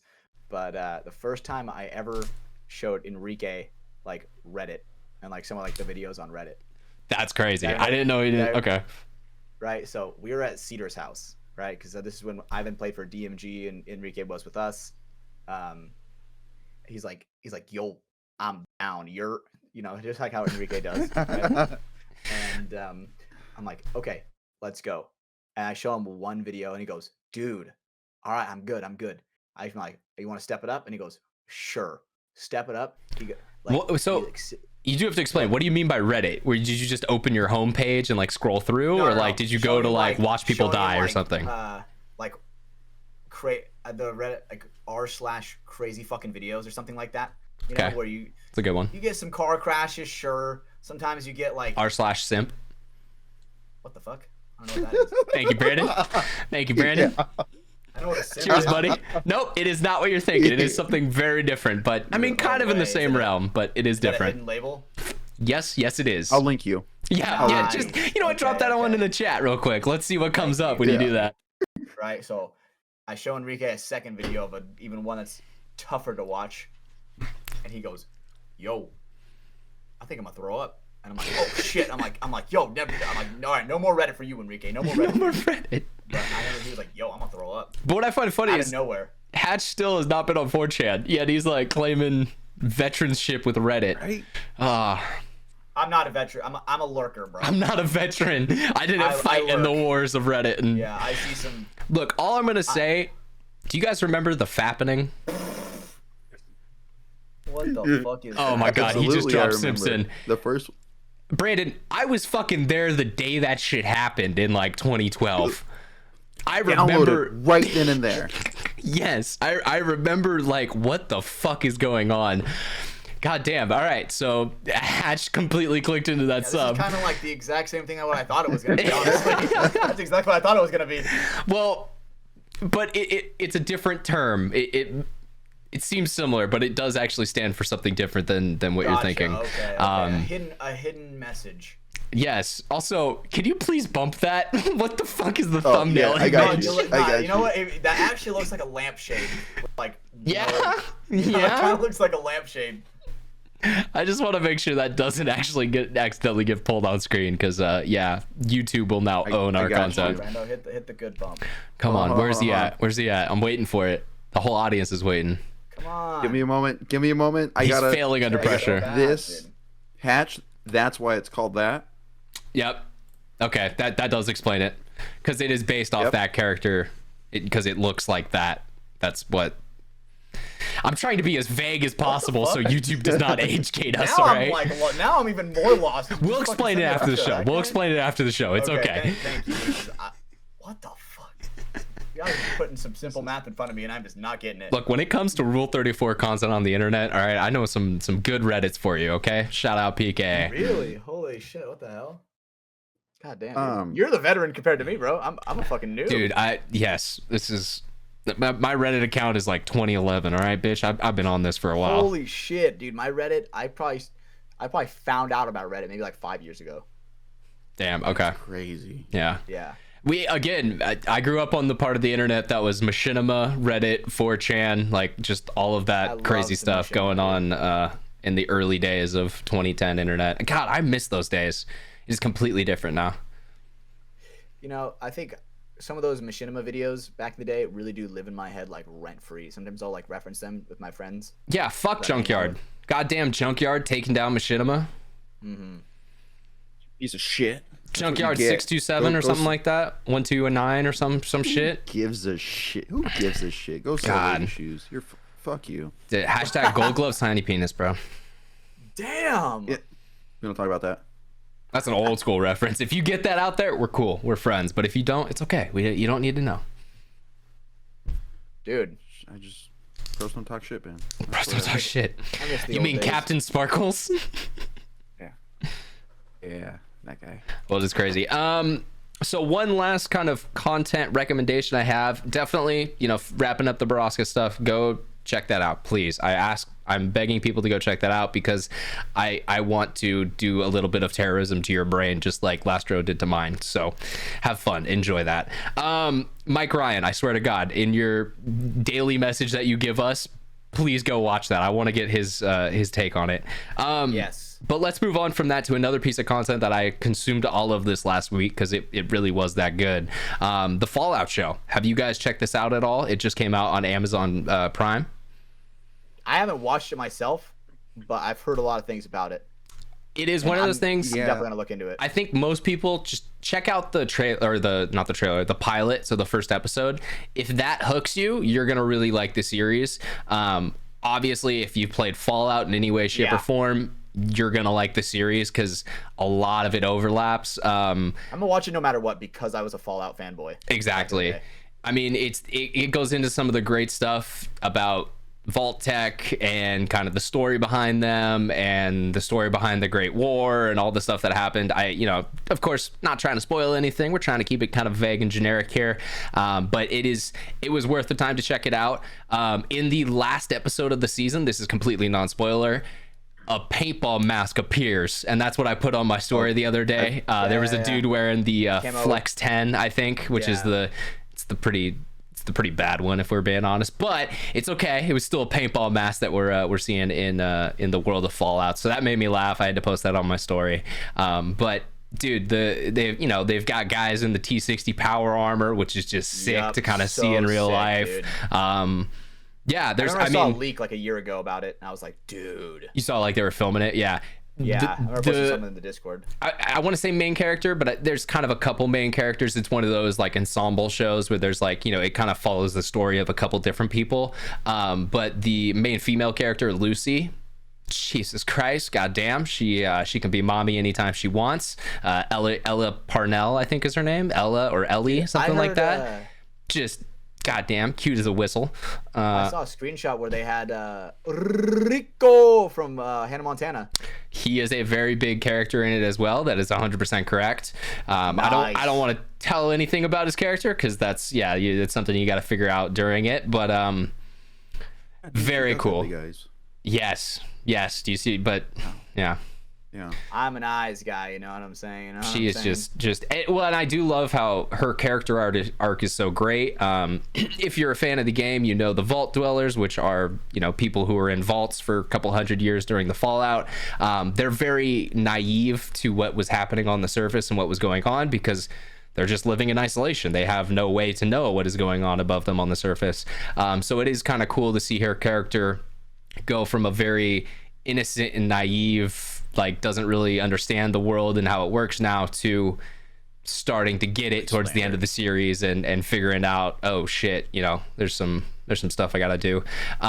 Walton Goggins is also in it. He plays a cowboy like he does in every single role he's in. I've seen that character. Yeah, so he plays a ghoul. That's not a spoiler really. You see that really early on. But his character arc is actually one of my favorite throughout that season, because he starts out as, you know, definitely a guy that you're kind of scared of, but as you learn more about him, you become more sympathetic to him and his cause, and it's very well done how they kind of explore all that. Yeah, I mean, another great recommendation you can't go wrong with. Definitely go check it out. And even if you aren't like a Fallout fan, like let's say you've never played one of the games, 3, 4, New Vegas, or anything, or 76 even, you can still appreciate it, because they do a good job of bringing you up to speed with what's going on, and not just like, you know, not just kind of skipping past stuff. They actually do explain things and kind of bring regular people into the story as well. But if you are a Fallout fan, you're gonna see things that you're like, like, what the fuck is that? They show the Pip Boy at one point in time, because Vault Dwellers have Pip Boys, and you get to see the inventory, stats, map, and radio screen. Dude, I definitely had a little nostalgic. Yeah, fuck yeah. Like, you know, it looks cool. Okay, what about the music? How's the music? Music is fire. It is. Hell yeah. They use the same music from Fallout. So a lot of the songs that you've heard in the soundtracks from the games are present in this. It's amazing. You know, it's that kind of 1950s, very monotone kind of. A huge skip in time for when it comes to music taste, for sure. And it's beautiful. They do a lot of good job with the music in it. Damn, dude. Good, because I still to this day will throw on Galaxy News Radio on Spotify and just listen to it on my drives to and from work. Hell I love it. I haven't watched it yet. Probably next week when I have like Tuesday through Friday, because for the wedding off, probably one of those days I'll start it, just because I'm gonna have the time now. But I'm excited for it, and people at work, the older people at work are talking about it, asking me if I've seen it, and that's when I know it's like, damn, this has got to be good. When got fucking the geezers involved. Well, people that have never touched the game are talking how much they enjoyed it. I was talking with my parents about this, because obviously, you know, they're from the older generation, and I was recommending it to them, and something clicked for me. In their generation, games were a lot simpler. There weren't vast story arcs. There weren't, you know, all this stuff that goes into it. Whereas in our generation, you know, we had stuff like Last of Us, Fallout, I mean, the Elder Scrolls series. Like, there's so many games that have amazing stories in it, and the way that you know, see that story and interact with it is through a game. But, you know, that generation, they weren't used to games being like that, so they kind of wrote them off. But now that we've seen like the Last of Us TV show, a lot of, you know, people are like, oh shit, this is a good story. Well, okay, this is, wow, all right, I'm actually, you know, now that's in a medium that I want to watch and, you know, be involved in, I see why people enjoyed the story so much. And, you know, fuck, Halo is another great example of that. Like, I think the Halo TV show is kind of sucking ass, but the actual story of Halo is very good. It's it's not just a shooter. It is a very engrossing and engaging story of our humanity as it's at, you know, in its kind of final hours trying to fight back. I listen to Halo. Deserves Halo a lore. goddamn TV show. I listen to Halo lore. Not gonna lie. I mean, Halo, you know, it has a TV show right now, and it's just it. Well, no, yeah, but that I'm saying, like, out of all the video games that you could have made into a series, I think that's one that you fucking start off with. I agree. I thought BioShock would have been sick. That would be actually really fire. Just seeing a big old bio daddy. Honestly, were. I thought BioShock Infinite was even better than the first and the second one. I agree. I mean, that was where I really got into the series. I think I played like BioShock 2, but I didn't I was a little on the younger side to actually like really get engrossed in it. But yeah, Infinite is a great story. So good, dude. But I think that just shows like it's kind of showing to older generations who didn't play games when we were that, oh wow, there's a reason why kids wanted to like see the story and see what's going on and all these things, because they're glued to the fucking screen. Yeah, because they're very well written and they're very intriguing and they capture you. So that's one of the things I think the Fallout show also shows, is that like it's a good game series. I will say the funny thing I've seen, Fallout 76's sales have gone through the roof, which makes me so sad, because if there's one Fallout game you don't play, it's Fallout 76. Go play 3, go play 4, or go play New Vegas. Any one of those 3 are going to blow you away. I forgot which one it is, but my friends are telling me about it, where there's a seamless co-op mod where you can have like up to 4 people. That's probably 4. Awesome. I do have to like say, it's either 76 or New Vegas. It's one of those. So 76 is meant to be online and meant to be played with co-op and have that ability natively in the game. But what's the right way to say this? All the PC versions from 3, New Vegas and Fallout 4, they've had very heavily mods made for them. So essentially, you can make it whatever game you want it to be. It's kind of like Skyrim in that fact. Like, I now know you can play Skyrim co-op. It was never meant to be like that from the development, but modders have gotten their hands on it and they've been able to make really good tools. That way you can, you and your buddy can go be in the same world together and play it as co-op. But again, remember, these games weren't meant to be played like that. So they're definitely glitchy for sure. They're glitchy, they're buggy. And also, if you've played it before, it is kind of fun to like have it, go play it again with your friend. But if you've never played a Fallout game out there, don't. Just play it the way it was meant to be played. Listen to the story, go experience things, explore, go find abandoned vaults and read overseer terminals and figure out why Vault Tech is so fucked up. I'm not going to spoil it for you here, but there's a lot of reasons why they're fucked up. And yeah, no, I mean, it's really well done show. One of the better things that I watched this past week. So yeah, that and Borrasca, those are my 2 recommendations. You will not go wrong with either of them, but yeah, just keep in mind Borrasca is going to be a very, very heavy once you get to the end of it. And I'm putting those warnings out there because I don't want anyone to comment at me and be like, what the fuck did you just tell me to listen to? No, I've told you multiple times now. It is going to be a hardcore listen. Enjoy it.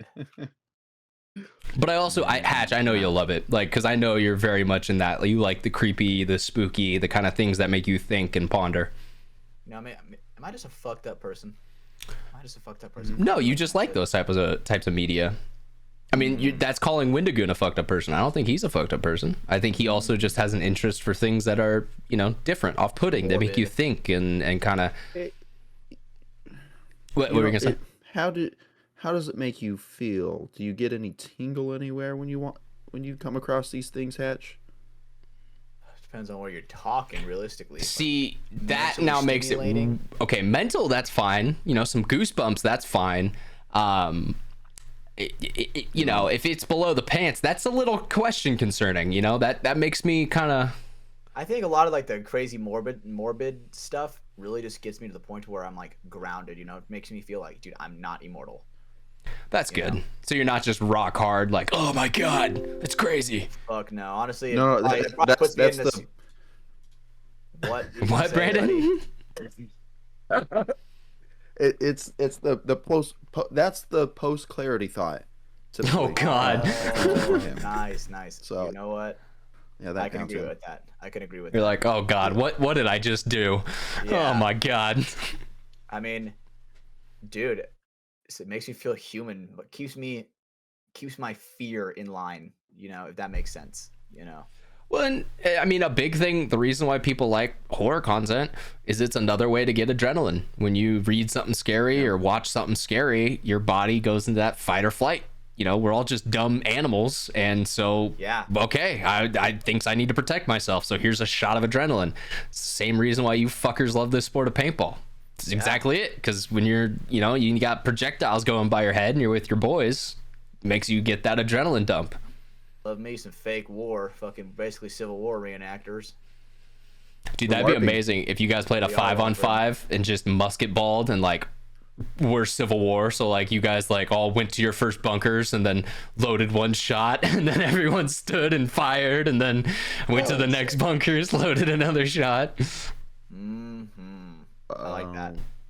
Copyrighted. No one else can make that video. That's a verbal copyright. Yep, verbal trademark. Yep. Is that how that works? I don't know. And we're not talking about should ask verbal Dave like DeHaan. Brian. We're talking about verbal like talking. Yeah. That's true. My joke went under the rug, but that's okay. Make sure everybody knows. God damn it, Hatch! You could not be more all over the place with your audio tonight. I go from having to turn you up to having to turn you down. It's okay. I do apologize. I don't know why his mic is being so weird tonight. It's the passion of the game, man. It's the passion of the game. Maybe I gotta check the settings out. Now you're quiet as all hell. I wonder, maybe Discord is doing auto gain for you, like it's trying to move it up and down. I wonder. We'll have to figure that out somewhere along the way. So again, I do apologize, audience. I know that sucks when you're listening to a show guys. and it's kind of riding up and down the whole time. You know what? If you really want to, strongly worded email for Ryan. He'll get to it whenever he can. This is a classic fuck Woody situation. That is literally what you just did. God damn it, I hate you. Strongly worded email for Ryan. That it'll get back to me eventually. Yeah, no, that's true. Yeah, if you have any mail for these guys, send it to me, and then I'll throw it in a fire pit out in my backyard. There we go. Burn it. Just burn it. Yeah. God, It'll get PKA there. references go hard. I really do, though. I love them. I just keep making them because I can't wait until someone from the paintball community texts us and is like, RSK. And then I'm like, RSK. That's all we want. That's guys. all we are looking for. I just want a review that says RSK, and then I know that there's some fellow sweet kids out there. Yeah, if you're watching, you know who you are. If you're watching And you understand what RSK stands for. Exactly. Send that over, not at the real RSK, all right? Send that over to Ryan and I. Wait. So are you telling them to say the original RSK or the original kids? RSK. Okay. Come Yep. on. All right, The that's true. Original RSK. Because Hatch just tried to put that in our comment, and he has no clue what he just wrote. No. What did you? I wanted to feel included, bro. I wanted to feel included. Go ahead and type it, because I want to yell it out so badly right now, but I know I can't, because then that gets rid of it. Yeah, there we go. Dude, all right. I knew the first one was for sure that. What are you talking about? They're just some real sweet kids. Yeah. That's it. Just some crazy boys. Knowing the way the way the internet works, it's either that or like retarded. I remember watching that episode live and seeing them come up with that with one of their yeah, that was back when they literally were bringing on like audience members to be a part of this show. That's a wild time in YouTube content way back in the day. Yeah, a live audience. Shout out Bash. He's always a member of RSK. Yeah, for not talking too. That's crazy. Yeah, fuck. It's a softball team. Don't worry. That's just what we go by. Yeah. Let's get past this. Let's get the one person out there that gets it. Let us know. Fuck it. This is segments just for you, and that's okay. We only care about you, one person. No, we actually love all of our listeners. Well, some more than most. That's true. Some get invited to the secret hangout out back where we have secret handshakes. I love me some secret handshakes. And we have Kool-Aid. Oh. Wait, what? Yep. Next topic. Yeah. All right. Brandon, do you have anything? Did you bring anything for tonight's show, or are you just here vibing with the boys? We're vibing with the boys. I mean, nothing much has changed. Just wedding. Just wedding prep. So you got a haircut? Shit. Your haircut looks good, bro. I guess I did get a haircut. I guess we could talk about this. Yeah. So I went to a new hairstylist, because the last person that I've been to for the past couple haircuts, I haven't really liked him. Dude, this guy. Did he try to line you up? He We gotta move forward. God damn it. Does he make we'll get to that. Strong eye contact with you? Dude, no, I just felt like he wasn't giving me the attention. You know, his haircuts were okay. It just you don't want okay, bro. You're a when canvas. I'm there, yeah, when I'm there, like he's giving me the haircut. man, he cuts more than like what I said to cut. It's like, well, fuck, dude. All right, and then Gets like a little too happy with the clippers. Yeah, Take a fucker. break. Fuck. Yeah, well, like I'd say breaks, but like he gets a text or something from maybe another customer or clients, And then he's like, I'm fine with. goes and checks that, and yeah. Yeah, and he's just sitting there on his phone, sends like 3 different texts. It's like He's fucking checking right here, Instagram. He's like liking Come on. story posts and shit, and you're Yeah. like, bro, I want to go home. come on. So I said, fuck it, whatever. I'll find someone new. And I've always just been luckier with having women cut my hair rather than guys. I don't know. I just had not the best experience with guys. It's a mistake, brother. Yeah, and set up this one with this lady, new hair salon. Went in, and I told she asked me what's going on, blah blah blah, and I told her how I wanted it, and we start talking, and it said in 2 weeks I'm gonna get married. She's like, oh, so is this your wedding haircut? I was like, yeah, pretty much. She goes, ooh, I wouldn't. You're bold for letting me cut your hair. I was like, What? okay. I mean, Shit you don't want to that's hear before a haircut. Definitely. well, Yeah. she's already made the cuts. She's already started We're cutting. already into this. Yeah, and she's like, yeah, it's I've been cutting hair for a bit, but thank you for letting me cut your hair, trusting me with that. So I asked her, how long have you been cutting hair? She starts counting on her fingers. Oh, that's never good. I graduated in November. Oh, fuck. All right. Damn. Well, you got to learn somehow. Fuck it. All right, whatever. That's crazy. And I like kind of clean it up into a kind of a mullet thing, but I did have another haircut in my back pocket, really old, like what I used to have, a short on the sides and the back cleaned up, just something to kind of push my hair up and back. So if she did fuck this up, we could go really short, but I don't think she did. She cut it. She wasn't too sure, so we made another appointment for the Tuesday before the wedding, just in case, so she could clean it up. But so far, I'm all right. I'm happy. Yeah, dude. I gotta get a cake for mine, dude. Me and my hair lady, dude. We're about to hit 10 years with me and my hair lady. No bullshit. dude, you have me beat. I think I'm at 7 with Andrew. Shout out Tugboat. Let's go. That dude, fire, bro. Cuts my hair, gets with the beard trim every time. So it's on the money. Deja do, you know what I'm saying? For my do. Dude, shout out 1851 Barbers. That's what I got. I'm on the opinion that you need a barber, because I feel like there is something about having a straight There's still edge. technically I went to barber school, so there's still a barber. Even if Okay, was a so barber. that is important, because a hairstylist, they're just trained different. They usually do things different. Whereas, a person who at least went to barber school has that license, and they're able to do different things. I've talked with Andrew in depth about this over the years, but it's all about finding that one, and just you never change. Once you have that person, you just say, because what I love now is literally I show up, sit in a chair, and he just starts cutting my hair because he knows exactly what I want it to be every time, and it's great every time. And that's where I fucked up, because I did have a hair lady, but she stated she will never cut a mullet. She never cut anyone's hair in a mullet. So when it came time for me to get a mullet, I needed to get. Sounds like she just lost business because of her. Honestly, sounds like a fucking bitch. Then I try to hit her back. I was like, "Yo, can I get a haircut?" And she never texts back. So fuck you, bitch. Damn. Fuck that bitch. See, that sounds like a judgmental whore, and you don't want her, cutting your hair. She did have 2 kids, so she must have been fucked too hard by a The mullet. proof is in the pudding. Yeah. Dude, that mullet must have ruined her life. Man. No joke. Isn't that what you do, Hatch? Like, that's kind of your thing. Whoa, You just run through, get it done. It was my thing. Okay, there we go. We gotta save that. Now I'm a changed man. He's a gentleman, New here, riding in on his noble steed. Dude, Old McDonald, not Old McDonald. What? Yeah, he had a farm, but Yankee how does Doodle, this? bro? Yankee Doodle on his horse. Called him macaroni. Old McDonald. B-I-N-G-O. B-I-N-G-O, and Bingo was his name. Yeah. Well, perfect. Yeah, no, I like haircut. Looks good, bro. Looks sides look all cleaned up, which is, that's the most important thing with the mullet, because it can get crazy. You keeping the mullet for the wedding? Yeah. I That's some influence, Hatch. It's another fucking dub for the mullets. We hit those, dude. Fuck, dude.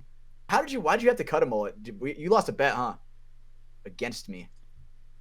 No, I just surprised you. No, I told the original person that cut my hair. It was just one person, real quick. I told her that I lost a bet because, like, am I gonna get judgment for coming into a really nice, fancy hair salon and like, yo, cut me a mullet? So, I said I lost a bet, but I didn't lose a bet. I don't think we did. Did we? I feel like we did, dude. I think it was a bet. I think feel that like it was was the like start. if we won SAC like 2023, you were growing a mullet or something like that. I think it was something along those lines, but I think that was the start, and then you just realized I kind of like this. I fuck with this, and it's just kind of stuck ever since then. Right, we were talking about it before, dude. Mullet is like on average, like it depends on person, right? You can go on a scale from S tier all the way down to F. Oh, I mean, this was a pre-show topic. We were saying, because Hatch said, mullet, it's an S-tier haircut. And I do disagree a little bit because it depends on the person. Yeah, he There's definitely some changed my bad mind. mullets out there. I've But seen some fucked yours, ones, dude. Last Rose, Brandon's now. Cedars is getting pretty good. Cedars is also getting pretty good. Dude, Logan, he's an example of like a B-tier mullet. Like he didn't embrace it all the way, and he didn't let it come into its like maybe full. Like C- tier. I was trying not to hate on our boy all that much, but that's cool. You're probably more right on that. Well, now that you said that, D tier. All right, F tier. Let's just fucking finish it out. Hey, Caden, when he showed up to the field, I like that. He looked like he stepped out of the car from the 50s, like just mullet up. Dude, it was. People nice. confuse us. People confuse Caden and I. Like Jerry Caro thought he was my brother. I will never understand that one, because if you look I don't these know, two dude. in I don't the know what it face, is. one is Asian and one is not. So like you're just blind at that point. You're Asian, Hatch? Yeah, no, he is. That's actually. I am. Dude, you're Mexican and Asian? Yep. A little white in there too. He's just kind of everything. Dude, like I said, dude, Mr. Worldwide. Call him 305. Yeah. You know what they say? But it's good, dude. It's good over here, bro. I'm great at math. Fucking can cook a mean burrito, dude. Fucking cook some mean pasta. Fucking all the stereotypes. Let's bring those in. Yeah. All the stereotypes. I mean, he's definitely not good at math. I saw your confusion, Brandon, and I agree. But that's okay. We'll give him this one. That's his heritage, apparently. It's overpowered by the Italianness. Hash, what's 5 times 5? 25. God damn it! All right, I thought I'd get him with that one. Come on. Some big numbers. Easy. That was not some big numbers. That's the joke. Thank you for explaining it to our audience. Thank you. That was like some fucking second grade math facts right there. All right, Hatch. Well, I'll give you one chance. I know you said you had a couple things, and you did one of your questions earlier in the podcast. Did you have anything else for tonight's show? Yeah. So this is just a real quick question. If you had one superpower that you could apply in your normal day-to-day life, what would it be? Time control. Time control? Okay. That's a really good one. Yeah. I would either go flight or maybe invisibility, just because, like, look, I'm robbing every bank, bro. I'm going to be a millionaire, and no one's going to know how the fuck that happened. Yeah. I think the thing is, right, is as soon as you were to reveal to the public that you have a superpower, bro, you're being experimented on and hunted. Oh, 100%. Yeah. Right. So time control, super inconspicuous. Brandon, are you just going to be the best professional athlete? Are you going to be the best paintball player that ever existed? You're going to like come off the break, pause time, go see where all 5 of them are, and then come back to your bunker and start and be like, all right, boys. Yeah, just tell exactly. I will pause time, be in the Snake 50.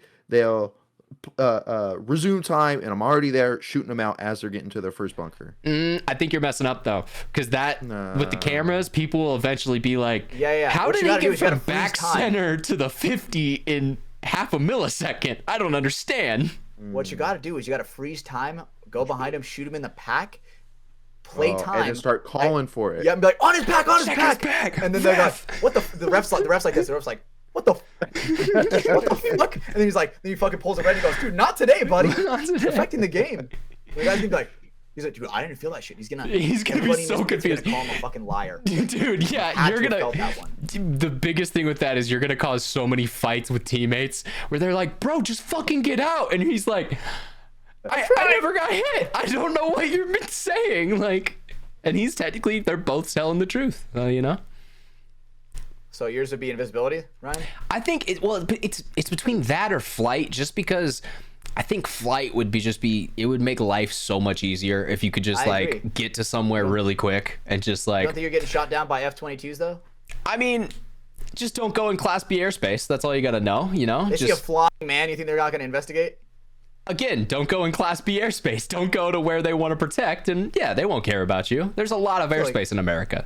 I feel like if you flew around Sacramento and someone saw you, you'd be like, "What the fuck?" Maybe that's why I have invisibility too, so I could just cloak Whoa, myself. yeah, you don't get two, fly. you get one. You get one.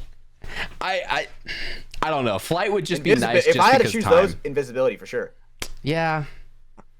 I don't know. Invisibility would be nice. Just being able to like I said, literally just walk into a bank vault in the middle of the day and everyone's like, "What the fuck is happening?" Yeah. It's just money bags floating You're in just- midair. But I would want the type of invisibility where I could like make my clothes invisible. I was just 'Cause about to say think that you'd that's be the kind of guy where bullshit. you're naked. Yeah, I gotta think go out the bank that's some naked. bullshit invisibility. Give me like the Harry Potter cloak, you know, where everything is invisible. Gotcha. Dude, you know what I would pick? I would pick shadow clones from like Naruto, where he's like can make multiple of It's the himself. most anime thing ever. Goddamn. Dude, hear me out. Dude, so I would go and I would be the guy chilling in my house playing video games, sleeping all day, and then all my clones are just working all this shit around me to where, dude, but the thing is, right? So a lot of the anime nerds are gonna be like, but dude, that means you're gonna be tired because all their activity comes back to you. Correction, I'm gonna have another shadow clone sleeping at the same time, infinitely. So he just Did you occurring just all the break energy. it? Yeah. Did you just find a loop workaround? Yeah, for I that? did. Yeah, I fucking did. All right. So that's why Hatch we is choose gonna be shadow the clones. ultimate Elden Lord. Well, meanwhile, his clones are just doing everything for him. Yes. Dude, That's I'll have exactly his I'll plan. have like I'll have a guy that's like a stockbroker. I'll have an accountant. I'll have a fucking gardener. I'll have. Well, don't they need to be somewhat of like things that you can do? Like I know you've done accounting before, so okay, there could be one that does that. Have you ever done massive trades on Wall Street? Because I don't. That's the thing. All the knowledge that you acquire from all of them comes back to you. So if one learns it, everybody learns it. Okay, so you just send one out to be like the next Gordon Gecko. He's just like on. I send one to school all day. Dude, we're good. Well, what school though? Just normal, like you Harvard. just send one back to high school. You know, you're like, I missed out on a couple subjects. Let's have him go catch up for me. You know, that would be a good idea. I'd have to shave his mustache off For though, reading, sure. that might help. You know. Yeah, Popcorn Reed. He's becoming an expert for sure. I'll never forget when Brandon said litany and you were confused as fuck because that told me everything I needed to know about the Clovis education system. Yeah. It's all right. I told Michelle that I was like, yeah, Hatch didn't know what litany means. She goes, I don't know what litany means. I was like, it means like a plethora. Well, no, that's what she said. She's like, multiple I know choices. Plethora. I'm like, Shout Yeah, out to same thing. Michelle. Shout out to Michelle, one and the same. Brandon, we're just surrounded by idiots, and that's okay. You know, just me No, and you all the way. Me and Michelle have the same education and the same thrill for ghost hunting, without a doubt. I actually, Well, if picking- you play it picking with ghost hunting. like if you guys are going out to the field and you guys listen to Borrasca, I'm really interested to see how Michelle takes that. Because knowing now that she's kind of down into horror and spooky stuff, she might be for it, but it may still hit her pretty hard. So it'll be interesting to see how that happens. She was the only one that wanted to actually go out and night marcher hunt. yeah, she's down for that. It's yeah, she's a lot more into that than I am. I mean, I'm not against it at all. It's just Oh, you should have seen Brandon. He was She's- hiding behind she's just- Michelle. He was cowering, if you will. Well, yeah, Yeah. that's his Latina, wife now, soon to be. she's the strong Yeah. one. Yeah. Yeah. I don't hate Someone's her. gonna She need to hits me. speak up when the Gosh, waiter okay, messes up the okay, order. And it okay, damn okay. sure He ain't has gonna a be strong me or hand. Brandon. So, Shit. Because she got a switchblade in her hair too. So, fuck 'em up. Damn. Hell yeah. Brandon's like, I'm terrified actually. He's like, I didn't propose. She proposed to me, and I had to say yes. Yeah, you think I had a choice? Yeah, she probably walked up to Brandon and said, "What's up, marry me?" Wait, what? No. Wait, that's Kayla Harrison. That's a different voice. There you go. That's all the way. Bring it full circle. Oh God, she's in the room. Oh no. Blink twice they if you're in saying? danger, Brandon. Oh God, it's happening. The one day we Yeah. get Michelle on the show. God, it's gonna happen. One of these days, we're gonna bring in Michelle against her will, even if it has to be. But It's gonna be a we'll do long it. show because I'll have like 1,000 questions to ask. So why did you marry Brandon? That'll be the first one for me. Yeah. Dude, that's gonna be on the altar when I'm gonna ask that. You're gonna ask that. That'll be part of your vows. Like, I have to clear this up. Why the fuck are we here? Like, what are we doing? You know, it sucks he's because dude, he's I can't riding give a fine toast, line right bro. now. I would love to give a toast at Brando's wedding, dude. No. It would be so good. Yeah. Oh god, we're getting our boy in trouble right now. This isn't going well. I'm gonna have some bruises, boys. Amen. When he shows up to the field on Saturday, we're gonna have to do a welfare check. Nah, no joke, dude. So people honestly thought that my girlfriends would abuse me because I would come to work with like so many welts and bruises. They'd be like, "Dude, you okay?" And I'm like, Yeah, I'm an idiot who plays this sport that does this to me. "Yeah, but you should see her." You should see her. I'm like, "Whoa, what do you mean by that?" Brandon's gonna show up with two black eyes, and Michelle's like, "What do you tell a dude who already has two black eyes?" What are the black guys' names? Black eyes. Oh, Jesus. but to finish that joke, it's I thought we were going nothing. back to You've the already Michonne, told the him two black twice. guys, the two black guy zombies with the fucking. Oh my God, job. Michonne. We're going back to like a couple episodes ago. That's a long time callback. Good job on that one. I feel like that was last week. No joke. Was it last week? was Dude, last week. it blends together. Dude, you think I fucking pay attention? I'm No, I'm you're here. right, dude. Sometimes I bet there are people that have probably heard me say the same story 3 times, right? But No. it blends together eventually. Yeah. If you guys remember, as long as you guys remember, we're good. That's true. Really, this is just for us. This is just the three of us talking to each other. No one's ever going to hear this. Yeah. Keep it locked. we can in the say vault, whatever we like want. Fallout. No, definitely don't do that. What, keep it locked in the vault? No, I'll say what I want. All right, so here's the word. I'm about to mute this It's like- motherfucker. I've what's got that- my what's hand on the that button. one, what's that one TikTok where he's like, today's subject, slavery. Have you ever heard that? Have you ever seen that TikTok? No, meme? what the I fuck? love that. I love that one. I gotta send you that one. All right, that's now cool guy of the week.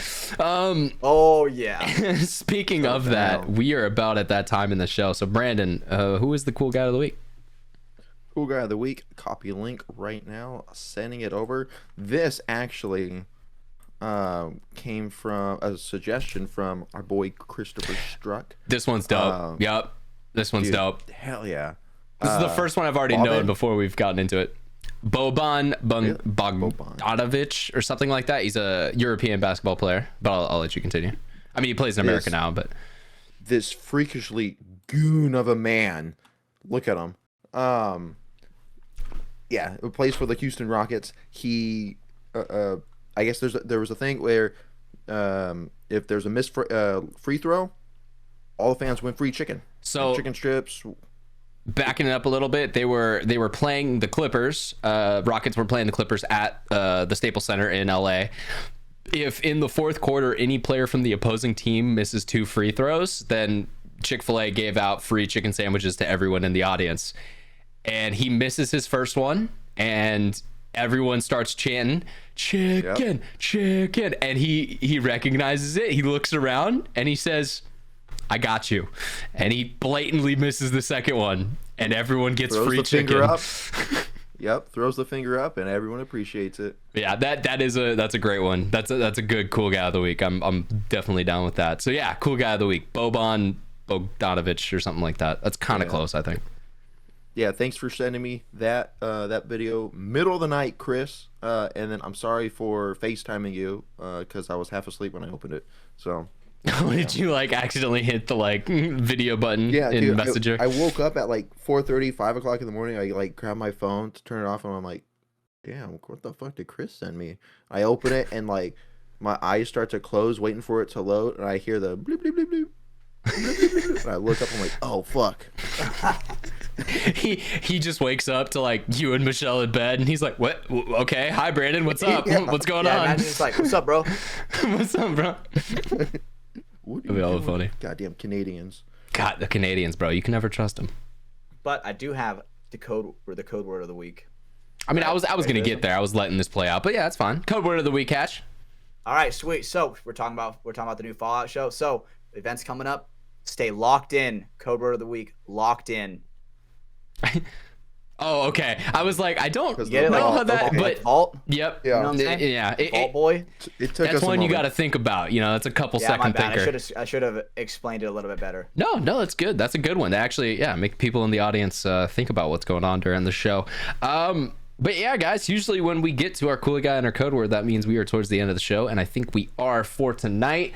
It's been a couple hour podcast. We're getting through these, having fun, talking about a whole bunch of crazy shit. Let's go ahead and bring this home a little bit. I've got to mention kind of the couple things I do every single week on the show. Make sure you rate the show, whatever platform you're listening to us on. If it is on Apple Podcasts, Spotify, YouTube, you can go ahead and drop a like. On the other two, you can drop a 5-star rating. It definitely helps us out. It's a free way that you can support us here on the show and help us get out to more listeners out there in the audience, you know, the general paintball audience, as well as just podcast listeners around the world. Ratings really do help with that. So take the 10 seconds it takes to do so, and just drop one of those on any of those platforms. You can also subscribe on all those platforms. It just will give you a notification when we are ready with the next episode. They come out every Tuesday, so be on the lookout. Every Tuesday you'll be seeing a new one from us. But just in case, you can hit the follow button or subscribe and get notified when we are live, ready to go next. We also have the Patreon. As we mentioned earlier in this show, some of our Patreon members are going to be accessing this podcast before everyone else, so they will be more in line with some of the stuff we're talking about. If you're on the public feed, we appreciate you guys for checking it out too. Maybe you want to go check out Patreon at patreon.com/Mafia_productions. Get access to the ad-free versions of the show, as well as early. I mean, you're going to be one of the first people to hear it. We always appreciate the feedback that we get from our Patreon audience. They mean a lot to us. They help support us and keep us on the air. We couldn't be doing it without them, so definitely appreciating to our Patreons. Let me clear my throat before we get into this next one. We have the merch website over at xxvthelabel.com. Michael Diaz and the boys down there have helped us out getting some cool pieces of merch ready for you guys. We have the 3 new designs that are up on there right now, but we'll be coming out with more in the future. I actually reached out to 40 Media to try and get some more stuff kind of done up in the works. Pick some of his brain, because I mean they make some awesome merch over there for those guys. I love their designs. We will definitely try to be having some more cool stuff up for you guys over there shortly. So be on the lookout for that. And last but not least, we got to mention our sponsors for tonight, which is something I didn't do at the top of the show, but hey, you know what? Well, it happens. We'll get around to it. Liquid IV, that's our first one up on the board. They help us stay hydrated either out at the field or here when we're doing the show. Liquidiv.com is where you're going to head over if you want to get some more information about the product. It's a superior hydration multiplier. They have the sugar version as well as the sugar-free formula now, which is a new product from them. So if you want to watch your sugar intake, if you're keto, if you have some reason where having a lot of sugar may not be a good idea for you, they have an option for you now as well. They've got great options for flavors in both of those 2 formulas, so to go check that out at liquidiv.com. Use the code Mafia_Moffitt and you're going to save 20%, get free shipping. So it's going to come right to your door. It's a little better. I mean, you can grab it in Costco, Target, all those other big places, but you're not going to get free shipping and it's not going to be 20% off. So use our code, go check them out at liquidiv.com. We also have NECTR Energy, the wonderful boys over there. We've been a lot of awesome stuff going on with them. We've actually, I've been talking with the twins, the 2 guys who are kind of the face of the brand over here in America. And we were potentially going to have them on kind of later towards the month of May. So they might be a guest on the show. We might be having some more things to talk about with their product. Bunch of cool dudes. They've been playing paintball for a while and they wanted to make kind of a cool energy product that it's a little better, a little healthier for you than some of the energy drink options that are on the market already. It's a little pouch. It's got caffeine and a neurotropic in it, so it's going to boost you up. I brought a couple pucks out to the MMA event that I went to, and dude, everyone there was loving it. These are all guys who like Zins and things of that nature, and they were down with the flavor. They thought it was awesome.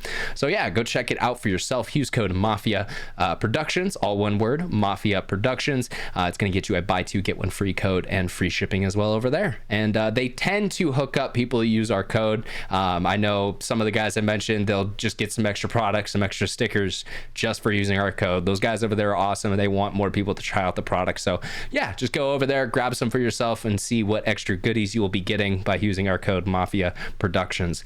Last but not least, I actually have them on tonight for the first time. I'm very excited about that. We got Welt's Clothing Co. They've got some great pieces of apparel. Getting ready they'll have another special drop coming up in this next month of May. Their one for this month was the straps drop, which, I mean, those sold out in 24 hours. So if you want to be there for the next one, you got to be ready to go. You got to be ready with your payment information so you can be a part of the crew that is going to be picking up some new apparel.